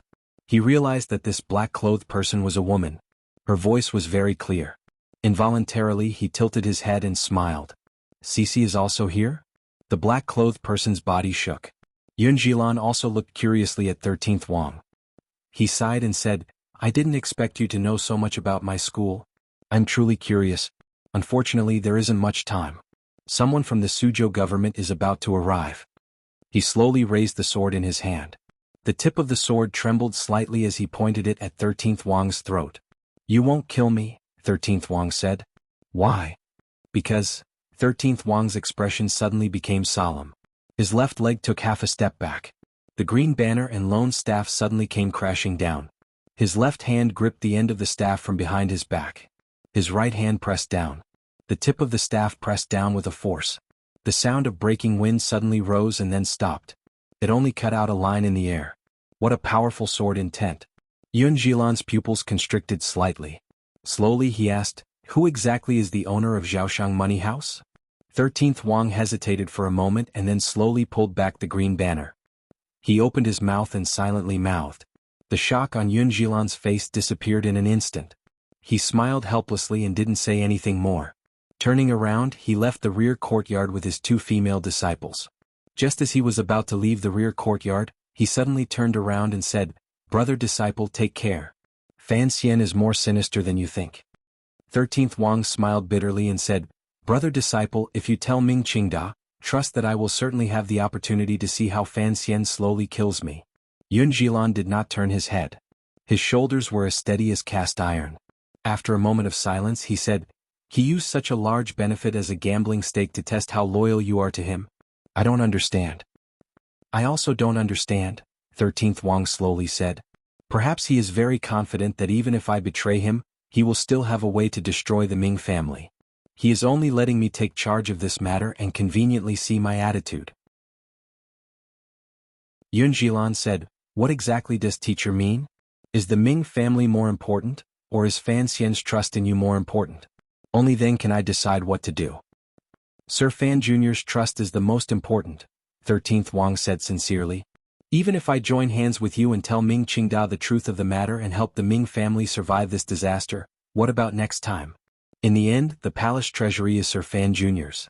Teacher does not mind establishing some kind of friendship with a child from a foreign country. Then you shouldn't have told me just now, Yun Jilan slowly said. 13th Wang smiled and glanced at the head shopkeeper of Zhaoshang Money House, who was holding a document and had a face full of wariness. Even if I didn't tell you, no one knows whether or not I would inform you in secret. So, it was better to tell you face to face. Looks like there won't be any action in Dongyi. Yun Jilan sighed. He was not sighing that he had made a wasted trip. Rather, he was admiring the deep scheming beneath his teacher's foolish appearance. It was not until today that he found out that the most mysterious brother-disciple had been following Fan Xian to do things ever since he left the hut. Yes. 13th Wang lowered his head and said, Presently I am the one attacking, so, please step back for now and maintain your silence. I can step back, but why should I be silent? Yun Jilan calmly asked. 13th Wang took out a small jade token from his clothes and showed it to him. Yun Jilan saw this jade token and immediately sighed. He shook his head and smiled. The sect always knew you didn't have a sword token. Unexpectedly, teacher gave you this one. In this world, everyone in all the factions were sitting on the fence. Dongyi was, without question, a towering tree. If he fell to any side, it could produce an unexpected result and he would never be able to float back. Thus, Sigurd could not fall. His sword had to protect Dongyi. He had to have a complete understanding of the situation in the Qing kingdom before he made a decision. Perhaps, he would only act if there was a sufficiently powerful and fatal temptation. Because of Fan Xian's sudden rise, he had to show sufficient sincerity on Fan Xian's side. Part of his attitude was 13th Wang. He had also reserved a portion of his attitude on the eldest princess's side, such as Yun Jilan. Only by doing this would he be able to obtain a corresponding benefit regardless of which side won within the Qing kingdom. This was grasping with both hands. Both hands had to be strong. Tonight's surprise attack on Zhaoshang Money House had caused Sigu Jian's two hands to clasp together and begin to compete. Probably even this great grandmaster had not expected this situation. Fan Xian had attacked first, so Yun Zhilan could only retreat. However, he didn't need to remain silent. He could tell Ming Qingda the truth and have him reject Zhaoshang Money House's investment. However, he had seen his teacher's sword token, so he understood which side the great grandmaster was leaning toward in the current situation. Zhaoshang Money House was completely silent. The faint smell of blood came from the front yard. The face of the head shopkeeper of the money house, who had been on guard earlier, had long recovered its calm and warmth. He bowed solemnly to 13th Wang, who was holding the green banner in a daze, and respectfully said, "Congratulations, Sir 13th, on passing." 13th Wang tilted his head in a daze. A moment later he sighed and said, "The hearts of humans are truly complicated. Teacher and Fan Xian are truly two very interesting people." Out of habit, Ming Qingda once again turned his gaze to the trees outside the high walls of Ming Garden. He felt a bit desolate in his heart. Winter had clearly ended, and the spring wind had already brushed his face. How could the green and tender branches that had sprouted a few days ago be frozen to death again? He knew that the situation placed in front of him and his family was like a harsh winter. The Ming family had a century-old foundation. How could it be played to death so easily? However, ever since they had become royal merchants that distributed palace treasury products, the Ming family had earned a lot and sunk too deep. They could not pull themselves out. Gradually, it became a place for the various powers in the court to wrestle. No matter how strong the merchants were, how could they stand up to the court's tricks? Regardless of whether it was the suppression this year, the manipulation of the prices a few months ago, or the vicious and somewhat shameless act of throwing rocks at silver mirrors, the Ming family had paid too much blood and sweat and lost too much power. The entire family business was becoming more and more difficult to operate. If he could escape, the Ming family could still survive. However, he could not escape, so he needed to solve the problem. The most pressing problem placed in front of the Ming family was the lack of cash flow and a serious lack of cash flow. To solve this problem they needed outside support. However, Taiping Money House was not a bottomless pit. It could not forever give blood to the Ming family. It was said that there were already people in Dongyi who were raising objections. As for that damned Zhaoshang Money House, Ming Qingda furrowed his brows and began to cough. He coughed until there was a tearing pain in his chest. If Zhaoshang Money House did not want 30% of the Ming family's shares and had enough bargaining chips in their hands, Ming Qingda would not have made such an irrational reaction. He was even willing to enter into a deeper level of cooperation with Zhaoshang Money House. After this storm they could join hands and earn all the silver in the world. But, he wanted his family property? This touched Ming Qingda's bottom line. This was the family property he had obtained by kneeling down to kill his mother and begging for glory. How could he hand it over with both hands for 4 million liang of silver? However, the current Ming family indeed could not pull out the silver to pay back this 4 million liang of silver. Even if Zhaoshang Money House used a shallow price to pay off the contract, Ming Qingda still could not take out close to 3 million liang of silver. He coughed even harder. A glimmer of gloominess, loss and submission flashed through his eyes. Yun Zhilan once again took his people and left. However, last time this great swordsman had been injured by the Overwatch Council. This time he had left confidently. The difference between the two made Ming Qingda smell a great danger. The night before, although many people had died in Zhaoshang Money House, the account books and promissory notes had not been stolen. There was no movement in the operations in Dongyi. On the contrary, the Jiangnan Road Yamen had rushed to take over the Zhaoshang Money House murder case and stationed heavy guards. At the same time, the Ming family's private soldiers were all closely watched by the provincial soldiers of the Jiangnan Road governor, Xueqin. Ming Qingda knew that he could no longer use thunderous methods. Being watched by the court, he could only think of a way through business. To solve the Ming family's current crisis, he could only choose to lower his head. He tiredly said to the concubine beside him, "Go invite the people from Zhaoshang Money House over, go personally. Make sure your attitude is better."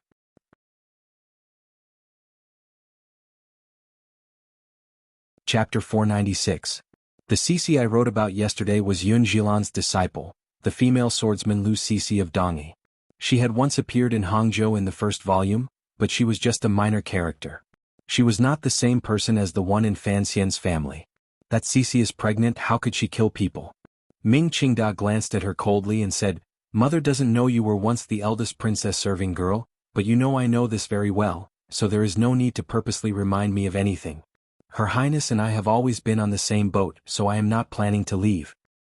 He paused and felt that there was no need to vent his anger on this woman. He shook his head and said, The letter has long been sent to the palace. The eldest princess will certainly have a way to delay Fan Xian's hand. If the eldest princess had free time, of course, she would have enough schemes and arguments in court to delay the Overwatch Council's advance on the Ming family. The problem was, everyone was actually very busy right now. The head shopkeeper of Zhaoshang Money House sat coldly in the luxurious flower hall in Ming Garden. The tea by his hand had not been touched. His right hand was wrapped in bandages. No one knew if he had been injured in the battle the night before. That was then and this was now. The day before yesterday, Zhaoshang Money House had taken the initiative to discuss business with the Ming family. Today, after the Ming family's secret attack was ineffective, they had helplessly taken the initiative to ask. Thus, the attitude of this head shopkeeper was clearly different. Ming Qingda secretly watched the other party's expression from the back. He thought that although this head shopkeeper was angry, he still came. Presumably, the owner behind the scenes of the money house did not want the matter the day before to affect the large business between the two sides. He was just about to lift the curtain and go out when he found that his sleeve had been pulled. Turning his head in shock, he saw that his favorite son, Ming Lansher, had a deathly pale face and wanted to say something. Ming Qingda furrowed his brows and scolded in a low voice, What time is it now? If you have something to say, then say it. Ming Lansher glanced into the hall and his expression became even uglier. Pulling on his father's sleeve, he entered the back hall. Without another word, he knelt down with a thud in front of him. I am unfilial, please father kill me. Ming Lansher gathered his courage and raised his head. We must not let Zhaoshang Money House use the transferred silver to exchange for shares. Ming Qingda was silent for a moment. He then slowly opened his lips and asked, What exactly happened? Ming Lansher lowered his head in shame and said, I privately transferred a batch of silver to Zhaoshang Money House. I used half of the shares in my hands as collateral. Ming Qingda sucked in a breath of cold air. His expression became extremely ugly, but he immediately recovered his calm and hurriedly asked, When can the silver be returned? What contract? Can we find Taiping to transfer the contract? These were a few key questions. Because the matter concerned the ownership of the Ming family's shares, Ming Qingda had no time to scold his son. He rushed to ask them first, hoping that Zhaoshang Money House wouldn't gain another 5%. Death contract. Ming Lansher said with a sad face. As for the money back, I originally thought it would be 3 months, but now it looks like not a single cent will be returned. Taiping should know of this matter. They will not accept it.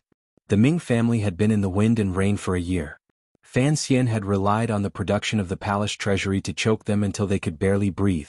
The young master of the Ming family was just as he had said to his father that day. He had always thought that he should adjust the general direction of the Ming family's business. Only by doing this could they not forever be toyed with by Fan Xian. Because of Ming Qingda's insistence, Ming Lansher could only secretly carry out his own experiments. At the end of last year, he used his 5% shares in the Ming family to exchange for the silver support of Zhaoshang Money House. He had thought that this attempt would allow him to obtain a large profit in a short amount of time and convince his father. Ming Qingda's mind buzzed and he almost fainted. A moment later, he panted slightly and asked, Just what kind of business is it? How can it not return a single cent of the capital? Ming Lansher looked at his furious father and hesitated for a moment before saying with a trembling voice, It is the illicit salt business. Ming Qingda was startled and didn't say anything for a moment. There were always only 3 most profitable businesses in the Qing kingdom. One was the brothel business, one was the palace treasury's royal merchants, and one was a large family that sold illicit salt. Among these 3, selling illicit salt returned the fastest and had the highest profit. Why can't it return the capital? Ming Qingda stared coldly into his son's eyes and said each word clearly, I know you are a steady person. Even if it is a highly risky illicit salt business, you must have a way to protect your capital. Tell me, why can't it return the capital? Because. Ming Lansher wanted to cry but had no tears. A few days ago, the Salt and Tea Yamen suddenly began an investigation. I don't know how they found out the news and seized all 12 ships of illicit salt. I went to find someone, but there was nothing I could do. He didn't notice his father's increasingly ashen face and continued to explain, "Those related checkpoints and yamens have always been well taken care of by the family. I had no idea they would suddenly act. Besides, Yang Jime has always walked that path. He promised me that it would be fine." A crisp slap rang out. Ming Qingda gave Ming Lansher a fierce slap and forcefully slapped him to the ground. Ming Lansher covered his numb face and half lay on the ground. He felt blood trickle out of his mouth. Looking at his father, who was as angry as a sick lion, he couldn't say anything. "Yamen? Yamen. You also know that's a yamen. The Salt and Tea Yamen doesn't dare to investigate the family, but wouldn't the Overwatch Council force them to investigate?" Ming Qingda roared in a low voice. His eyes were filled with disbelief, dejection, and rage. "Yang Jime, is there something wrong with your brain? That salt-selling laborer is one of Xue Qing's dogs. The place Fan Xian lives in Suzhou is his garden." Ming Qingda's chest felt a wave of coldness. He kicked his son and gritted his teeth as he cursed, "How did I raise such a stupid prodigal son like you?" With great difficulty, he calmed his emotions and said weakly, "Did you leave anything behind in the salt business? Be careful that the Overwatch Council uses this crime to execute you." "Father, please don't worry." Ming Lansher struggled to kneel in front of him. "That batch of silver came directly from Zhaoshang Money House. Although that dog Yang Jime knew it was me, the government couldn't find any evidence. If Zhaoshang Money House brought your contract with them to court, then the government would have evidence." Ming Qingda sighed helplessly. Ming Lansher's heart suddenly chilled. "This money house, it wouldn't be Fan Xian's, would it?" Ming Qingda's body trembled. A moment later, he silently shook his head. "It can't be Fan Xian's. The eldest princess has investigated the Ministry of Revenue in the capital. We have also kept a close eye on Fan Xian. He doesn't have that much silver to do this." These words were simple, but the effort behind it was great. The Ming family wanted to do business with Zhaoshang Money House. Of course, they had clearly investigated the background of Zhaoshang Money House and confirmed that Fan Xian had no connection to Zhaoshang Money House. However, Ming Qingda had not thought that although the results of his investigation were correct, the owner of Zhaoshang Money House was indeed not Fan Xian. The owner was the young emperor of Northern Qi. Everything starts from being cautious. Ming Qingda raised his head and barely managed to control his emotions of failure. "Giving up 30% is letting down our ancestors, but it can let us delay for a while longer and wait for the backup plan in the capital." However, the Ming family's gradual decline and eventual destruction these 2 years was actually because of this delay. After a long time, when the head shopkeeper of Zhaoshang Money House yawned for the 20th time, the current master of the Ming family, Ming Qingda, walked out with a gloomy face. The head shopkeeper smiled slightly and said, "Master Ming, you've made people wait for a long time." Ming Qingda did not raise his hands in greeting, nor did he say anything else. Coldly he asked, "Bring over the contract for Lan Shi's half of the shares. Cancel all the books and I will agree to your owner's request." "Yes, Master Ming." The head shopkeeper's expression still did not change. He took out a document from his clothes and presented it in front of Ming Qingda. It was the contract Ming Lansher had left behind to collect the silver from selling salt. It seemed that he had long been prepared. Without waiting for Ming Qingda to speak, the head shopkeeper said in a quiet voice, "Cancel that portion when we get back." Ming Qingda nodded his head weakly. In the afternoon, the various accounts masters of the Ming family and Zhaoshang Money House filed in. The wealthy merchants that the head shopkeeper had strongly requested to come to watch the ceremony also sat to the side. The official notaries sent by the Suzhou government had also finished their preparations. 3 pieces of white paper were spread out on the table. An ink brush danced in the air. In a flash, 3 debt transfer documents were written. The wealthy merchants of the Suanxiong family and the elderly people in Suzhou, who were watching from the side, looked for a while before they understood what was written. They couldn't help but repeatedly suck in a breath of cold air with an unspeakable shock. Zhaoshang Money House invested in the Ming family 30% of the shares. Although the major figures in Jiangnan had long seen the Ming family's predicament, no one had expected that the Ming family, which was as rich as a country, would be in such a difficult situation. It could not be said to be at the end of the line. But to use 4 million liang of borrowed silver to exchange for 30% of the Ming family's shares? The merchants pondered it for a while and remembered that the Ming family's current predicament was mainly focused on cash flow, so they immediately understood this point. On the contrary, they felt that Zhaoshang Money House's asking price was very fair. Ming Qingda raised his brush and was silent for a moment. Without any pretense, he calmly signed his name and pressed his fingerprint on it. Everyone watched this scene silently. Regardless of whether they were friend or foe of the Ming family, they all felt incomparable admiration for the shrewdness and boldness of the old Ming master. For a century-old family to give 30% to outsiders, only an extraordinary person would be able to do such an extraordinary thing. The person representing Zhaoshang Money House to sign and press his fingerprint was a young man. A young man with a pretty face who stood behind the head shopkeeper of the money house the entire time. No one had noticed his existence. It was not until now that they all came to their senses and cast strange gazes, thinking, was the mysterious owner of Zhaoshang Money House this unknown young man? Ming Qingda finally furrowed his brows and said, "So, you are the owner of the money house. Forgive me for my rudeness the other day." It was no wonder he couldn't see it. 13th Wang's carefree and relaxed aura truly did not seem like an ambitious and ruthless figure in the business world. There wasn't even a glimmer of the feeling of someone in a superior position. 13th Wang was slightly startled. He didn't know whether or not he should admit it. He didn't know whether or not Fan Xian would remain behind the scenes. At this moment there was a clamor at the door of Ming Garden. Immediately after, there was the sound of the middle door opening. Immediately after, the second door opened again and the third door opened. The clamor traveled directly into the hall where the signing was being done. The hurried footsteps came quickly, even faster than the sound of the singing. They carried a glimmer of dominance and arrogance. Ming Qingda furrowed his brows tightly and gazed out of the hall. He didn't know who had come. The footsteps were light and fast. The owner of the footsteps was in an unusually light mood. Fan Xian, dressed in the black robes of the Overwatch Council, stepped over the long threshold and walked in. There was a pleased smile on his face. Behind him followed Hong Changqing and the other Overwatch Council officials, as well as Xia Qifei, the seventh young master of the Ming family. He didn't greet the officials and merchants. Instead, he walked directly in front of Ming Qingda and looked at the old man with an unfathomable gaze. After looking for an indeterminable amount of time, Ming Qingda furrowed his brows slightly. Looking at the imperial envoy who was rumored to still be in the Shazhou area, he asked, "Imperial envoy, you have graced us with your presence." Fan Xian smiled slightly and said, "How could I not come to such a grand event, particularly since I still have to say thank you to the old Ming master." "Thank you?" Ming Qingda's heart trembled slightly. "Thank you for your 30% share." He moved closer to Ming Qingda's ear and used a voice only he could hear to quietly say, "Zhaoshang Money House is mine." Ming Qingda furrowed his brows slightly and wondered if he had heard incorrectly. Fan Xian looked at the documents on the table where the ink had not yet dried. A happy smile bloomed at the corners of his lips. He had painstakingly planned for a year and endured silently for a year. Finally he had seen results today. How could he not be happy? Although he knew that revealing his identity would make it impossible for Zhaoshang Money House to hide from the eyes of the court, this was something that would happen sooner or later.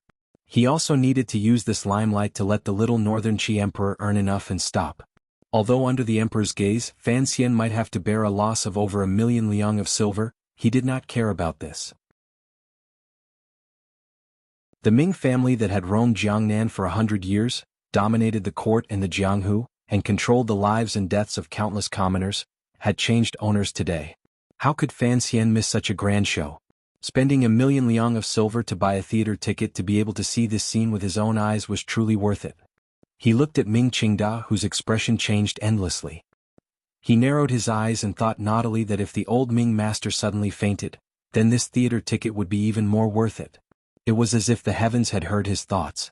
Ming Qingda looked at the head shopkeeper of Zhaoshang Money House standing behind Fan Xian and watched as the young man handed the contract into Fan Xian's hand. He finally understood everything. However, he still could not understand. The Ministry of Revenue could not have emptied the national treasury. Where did Fan Xian get so much silver to start a money house? Ming Qingda's entire body trembled.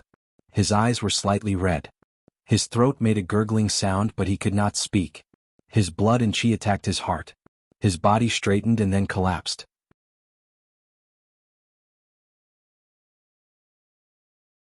Chapter 497. Let me say a few words before I write. With the arrival of the disaster, the situation in Wenchuan may be better than I thought yesterday, but I have finally confirmed that the epicenter of the earthquake is near Yingxiu. Of course, I am completely fine in Hubei.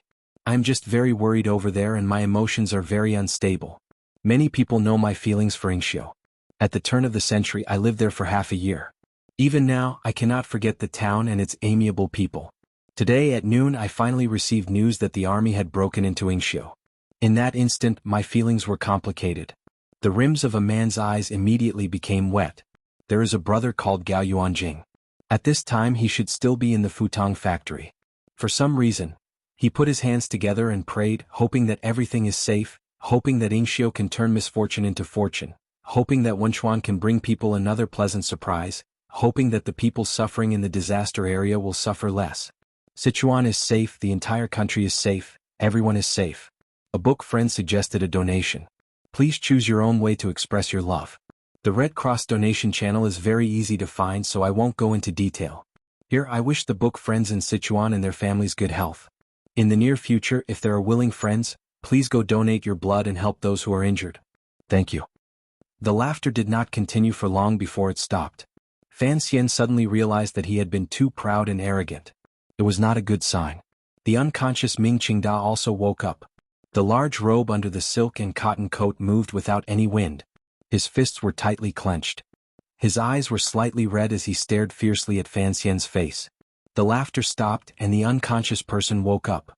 It was as if the earlier scene had not happened. In reality, everyone knew that 30% of the Ming family's shares had already fallen into Fan Xian's hands. If it was only 30%, it was still far from enough. Ming Qingda looked at Xia Qifei standing behind Fan Xian and thought of the 10% in his hands. He then thought of the fourth master of the Ming family, who was gradually distancing himself from the family. His heart grew colder and colder, but he still held a glimmer of hope. "See the guest out," the old man said tiredly and weakly as he glanced at the documents in Fan Xian's hands. Fan Xian did not move. He narrowed his eyes and looked at the beautiful buildings in Ming Garden with a face full of admiration. It was as if this garden had already become his. Ming Qingda's expression changed again. Xia Qifei flashed out from behind Fan Xian and glanced at his brother. In a quiet voice he said, "See the guest out." It was the same two words of farewell, but they came from two people's lips. This represented the ownership of the Ming family and the identity of the master of the Ming family. Xia Qifei had already formally stood out and began to challenge Ming Qingda. The guests in the hall knew that today's matter had blown up. Furthermore, they didn't know what would happen next or what the old Ming master would do in his anger. In order to protect themselves, everyone quickly broke away and left. They didn't even care about etiquette. Including the Suzhou government officials who were witnesses, they quickly bowed to Fan Xian and fled the garden. The hall immediately fell silent. The people left included Fan Xian's people, as well as the men of the two branches of the Ming family. Although there were many people, they knew they were about to reveal their cards, so no one dared to make a sound. Ming Qingda glanced at Fan Xian coldly and took out a contract from his clothes. He slowly tore it apart. "Why don't you be shameless and take Lansher's 5% share as well?" Fan Xian glanced at him and shook his head. "I am an official of the court, not a merchant. Why would I want your son's shares?" He walked to the back of his group and sat down in a chair. He didn't say anything more. He only quietly admired this scene. He had rushed to Suzhou today to see this great show. He also wanted to support Xia Qifei. The Ming family had been in Jiangnan for a long time and had thousands of private soldiers under their control. If they really wanted to do something big, Xia Qifei's Jiangnan water bandits might not be able to stand up to them. Xia Qifei stood in front of Ming Qingda and smiled slightly. The owner of Zhaoshang Money House had written a letter ahead of time saying that the 30% of shares in his hands was for me to speak for. Last year, the Suzhou government ordered you to compensate me according to your discretion. You were generous and gifted me 10% of the shares. I am eternally grateful. In the future, when you die in Ming Garden, I will definitely serve you with all my heart. With his son's support, Ming Qingda barely managed to stand in the hall. He glanced at the Ming clan men behind him and a wretched smile rose to his face. Looks like a number of people have secretly thrown themselves to your side. Otherwise, you wouldn't speak with such confidence. Speaking of which, during this year, the Ming family's energy has been used to deal with Sir Fan Jr. and neglected you. After these words were said, the expressions of the Ming clan men were complicated. Those who had already secretly thrown themselves at Xia Qifei were ashamed, while those who did not know the inside story were shocked. Only the fourth Ming master looked at the sky with an indescribable indifference. Ming Qingda took a deep breath. His face appeared incomparably old. He knew that since the other party dared to steal the position of master of the Ming family, he must have complete confidence. However, he still held on to the thought of a final struggle. He turned his head and stared coldly at the fourth Ming master. Enunciating each word, he said, "You also gave him the shares?" "A wise man submits to circumstances," the fourth Ming master slowly said. Ming Qingda laughed wretchedly 3 times and pointed at his nose as he scolded, "Idiot! The death of the Ming family is all because of you. I want to see how you meet the ancestors of the Ming family after you die and how you will face your mother in a moment." The fourth Ming master trembled slightly and immediately smiled coldly. His smile appeared very vicious. "Big brother, I don't have the face to meet? Last year I was captured and thrown into the Suzhou government prison. It's fine that you didn't have people come to rescue me, but you actually sent people to assassinate me? Do you have the face to meet such a brother?" Ming Qingda stared into his eyes and said, "At the time, the situation had to be like this. I understand." The fourth Ming master smiled crazily. "You want the Jiangnan aristocrats to sympathize with the Ming family, so you want me to die in prison? But have you thought about it? I am also a son of the Ming family. Why should I die? Why don't you go and die? Why don't you go and die?" Ming Qingda's entire body trembled. He turned his head and roared at Xia Qifei in a sharp voice, "Show all your cards. Even if the third and fourth brothers, these 2 sons of concubines, have voted for you, it's still not enough." Xia Qifei glanced at him and slowly opened his mouth to say, "Zhaoshang Money House has more than 30%. More than 30%? Yes." Xia Qifei calmly said, "You know how much silver the 6th Ming master has owed outside these years? He is the matriarch's favorite youngest son. You have always been afraid of him, so you have been very stingy with his use and strictly forbade him from meddling with the family property. However, he is playful and is someone who likes to use silver, so he could only stretch out his hand to borrow from outside. He doesn't have any property, so he could only use the shares the matriarch left him as collateral." 6th. Ming Qingda's eyes widened. He had never thought that the key to the change in ownership of the Ming family would come from his own younger brother. He turned his head in shock and looked at the terrified 6th master in the crowd, who kept retreating backward. In a daze he said, "6th, are you crazy?" At this moment the 6th master's face was mournful. He half curled up and hid behind the crowd, avoiding his elder brother's murderous gaze. Under Ming Qingda's accumulated might as the master of the family, the men in the family were all scared half a step back by his murderous gaze. "It's not that he's crazy, it's that everyone in the Ming family has gone crazy," Xia Qifei said coldly. Xia Qifei said coldly, "Look at this garden. The people inside all have their own thoughts and are full of evil tricks. Including me, everyone with the surname Ming is born with selfishness and indifference. When disaster strikes, who would remember this surname? When all is said and done, the cause of the Ming family's defeat is still you. You guard against everyone in the family, yet you blindly retreat to outside pressure. How can you not lose when you do things like this?" There was silence in the hall. Ming Qingda suddenly laughed, but his laughter was filled with unspeakable despair and anger. He pointed at Xia Qifei and said, "Do you think that just because you have more than 50% of the shares, you can speak in the Ming family? Don't forget, there are shares in the palace and military shares in the Ming family property. What you can control is still not enough." Fan Xian, who had been silent for a long time, finally opened his mouth and quietly said, "Those are dry shares." The 2 words "dry shares" made the situation clear.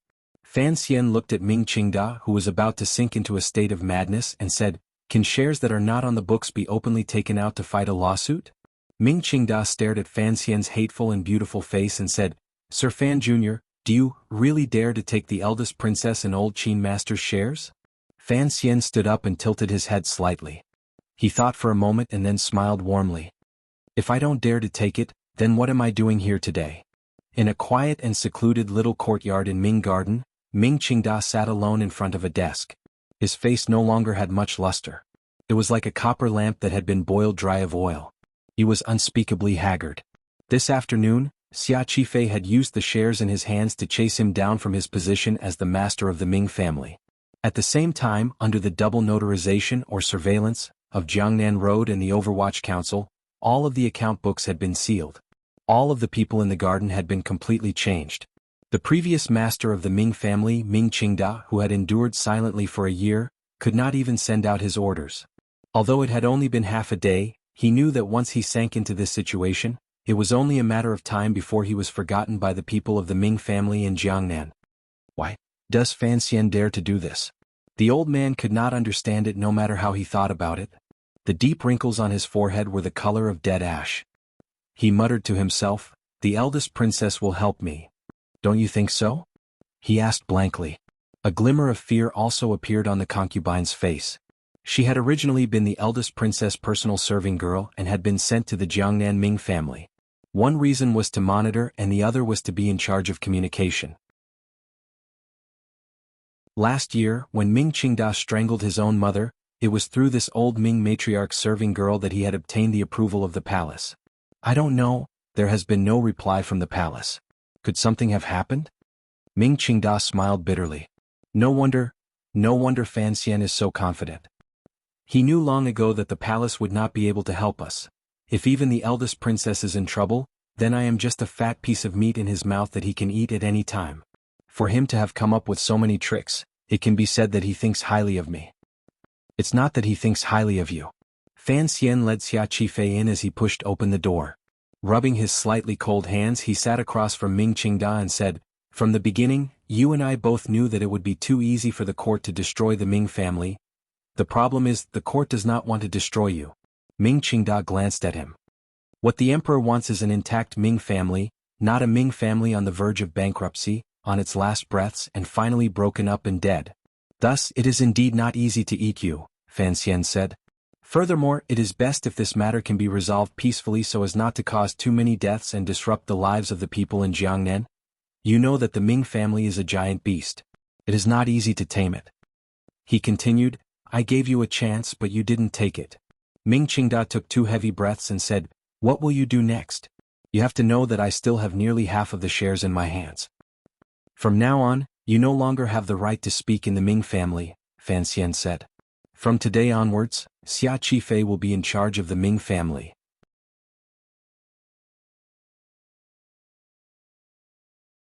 Chapter 498.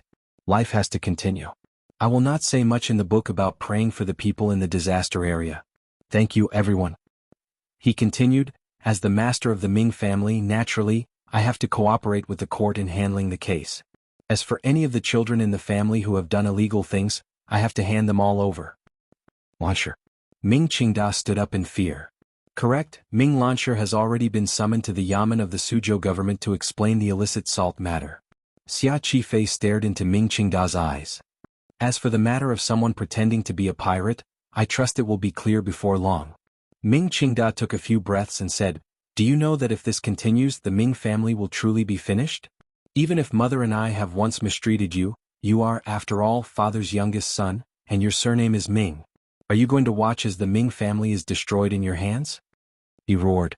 Relax. Fan Xian raised his eyelids slightly and said, The court has no interest in business. I also understand that if the government interferes too much in this kind of business, it will only turn a golden basin into a toilet bowl. Last year I already admonished the emperor. The court will not directly interfere with Ming Garden. Ming Garden will still be the Ming family's Ming Garden.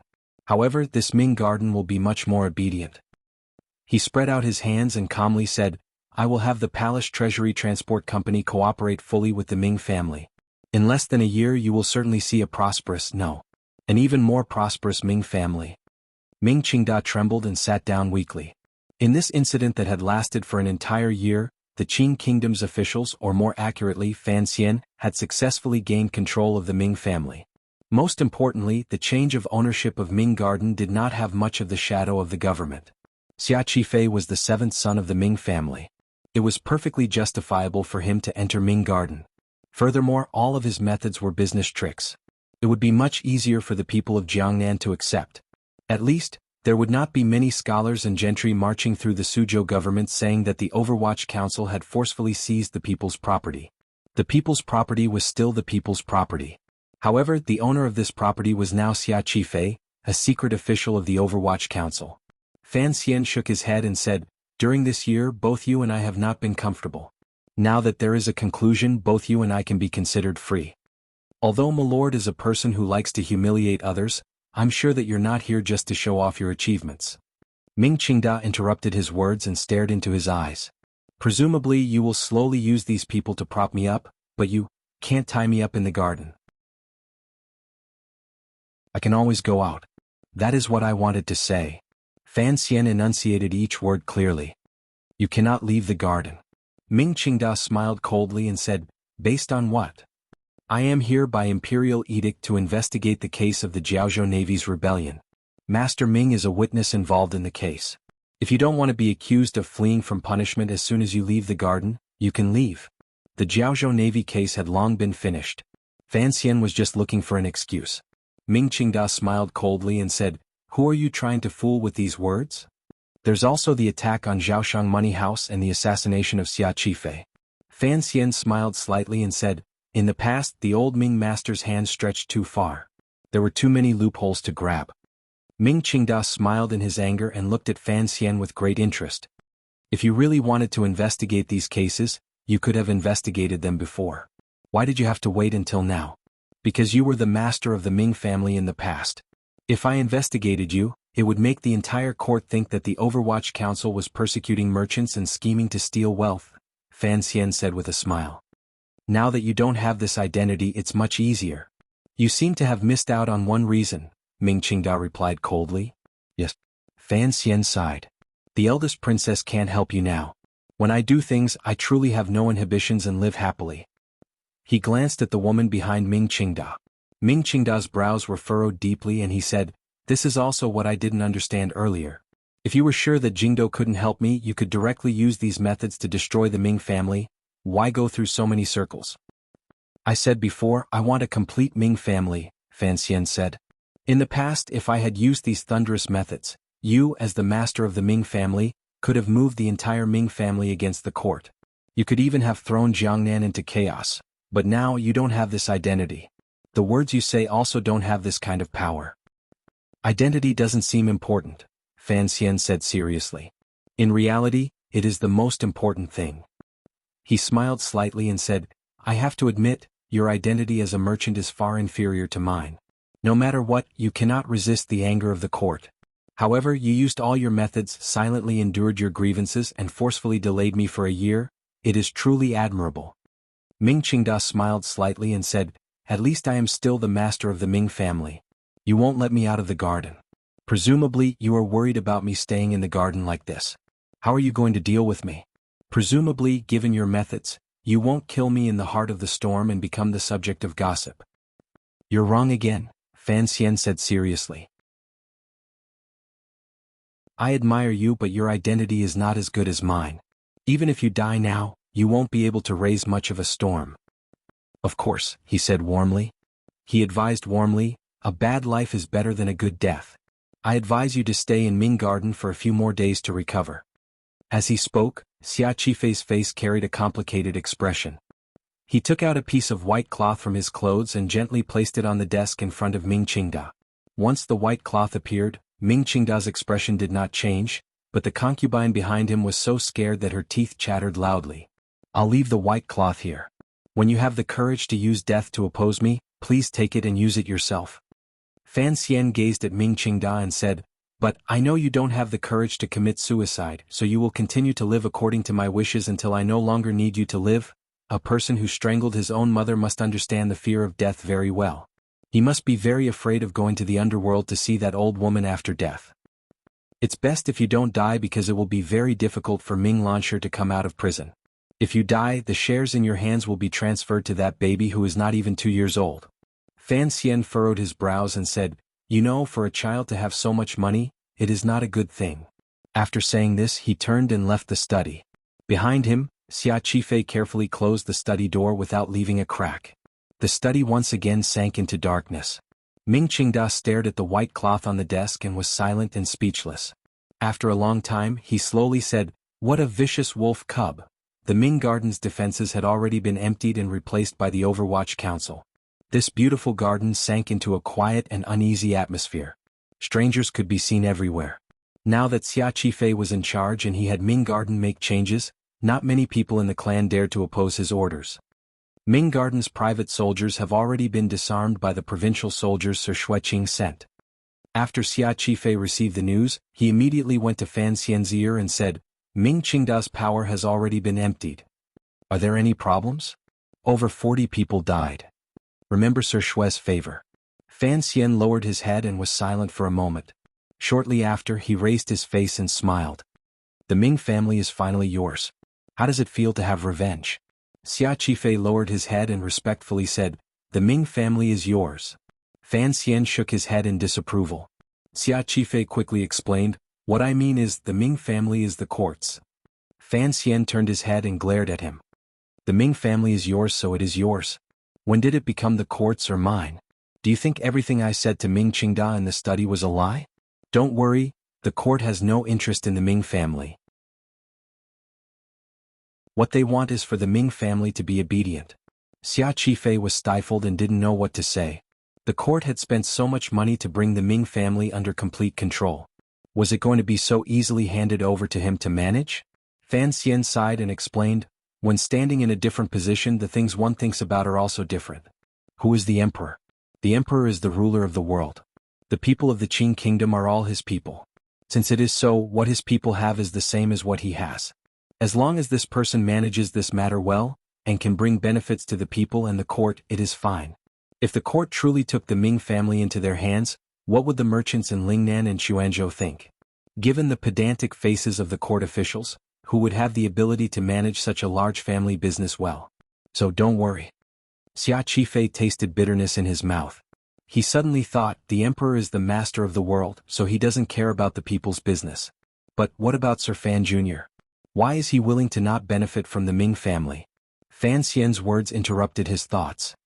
I asked you earlier, how does it feel to have revenge? Xia Qifei shook his head in a daze. Walking in Ming Garden as the master, I don't feel anything, because this garden is very unfamiliar. I always thought that after growing up here when I was young, if I came back and regained power, I would be very happy. But for some reason I just can't feel too happy. That's how it is for revenge. Fan Xian paused for a moment and then said, once a great hatred is avenged, you will feel that things are very boring. Xia Qifei suddenly thought of something and carefully asked, actually, my thoughts are similar to Ming Qingda's. Looking at what happened today and looking at your arrangements this year, it seems you have been too careful. Peaceful evolution has always been a long process. Fan Xian smiled and said, stability is more important than everything. A peaceful transition is the right path. I am only running errands for the emperor. The emperor has requested that there be no bloodshed, so I can only do so. He then smiled bitterly and said, besides, in the past, Ming Qingda had the help of the eldest princess and princes as well as the support of the military. How could I be as impudent as I am now? Speaking of the eldest princess, Xia Qifei furrowed his brows and asked, what exactly do we do with that percentage of shares? Wipe it all off. In any case, it's just some things on paper and no real goods, Fan Xian instructed. Make a chart. I'm going to send it into the palace. Xia Qifei suddenly smiled bitterly. This time we've offended the eldest princess badly. I wonder how that noble will retaliate. Fan Xian smiled and didn't say anything. In his heart, he was thinking that he had already offended the eldest princess to the extreme. As for retaliating, that noble did not have the time to think about such things. He waved his hand at Xia Qifei. These two illegitimate children began to wander through the Ming Garden, which had changed owners. Along the way, they quietly talked about the latter part of the story and admired the beautiful scenery of one of the 3 famous gardens in the world. Both the environment and the soul became wonderful. In the depths of the royal palace in Jingdou, a certain rumor had begun to spread a month ago. As long as it was a place where nobles gathered, the servants who served them always liked to gossip, tell old stories and talk about the dark gossip of the nobles. However, this rumor was truly too shocking. It only circulated for 2 days before it silently disappeared without a trace. This was because this rumor truly did not have a head or tail. No one knew where it had come from and there was no evidence.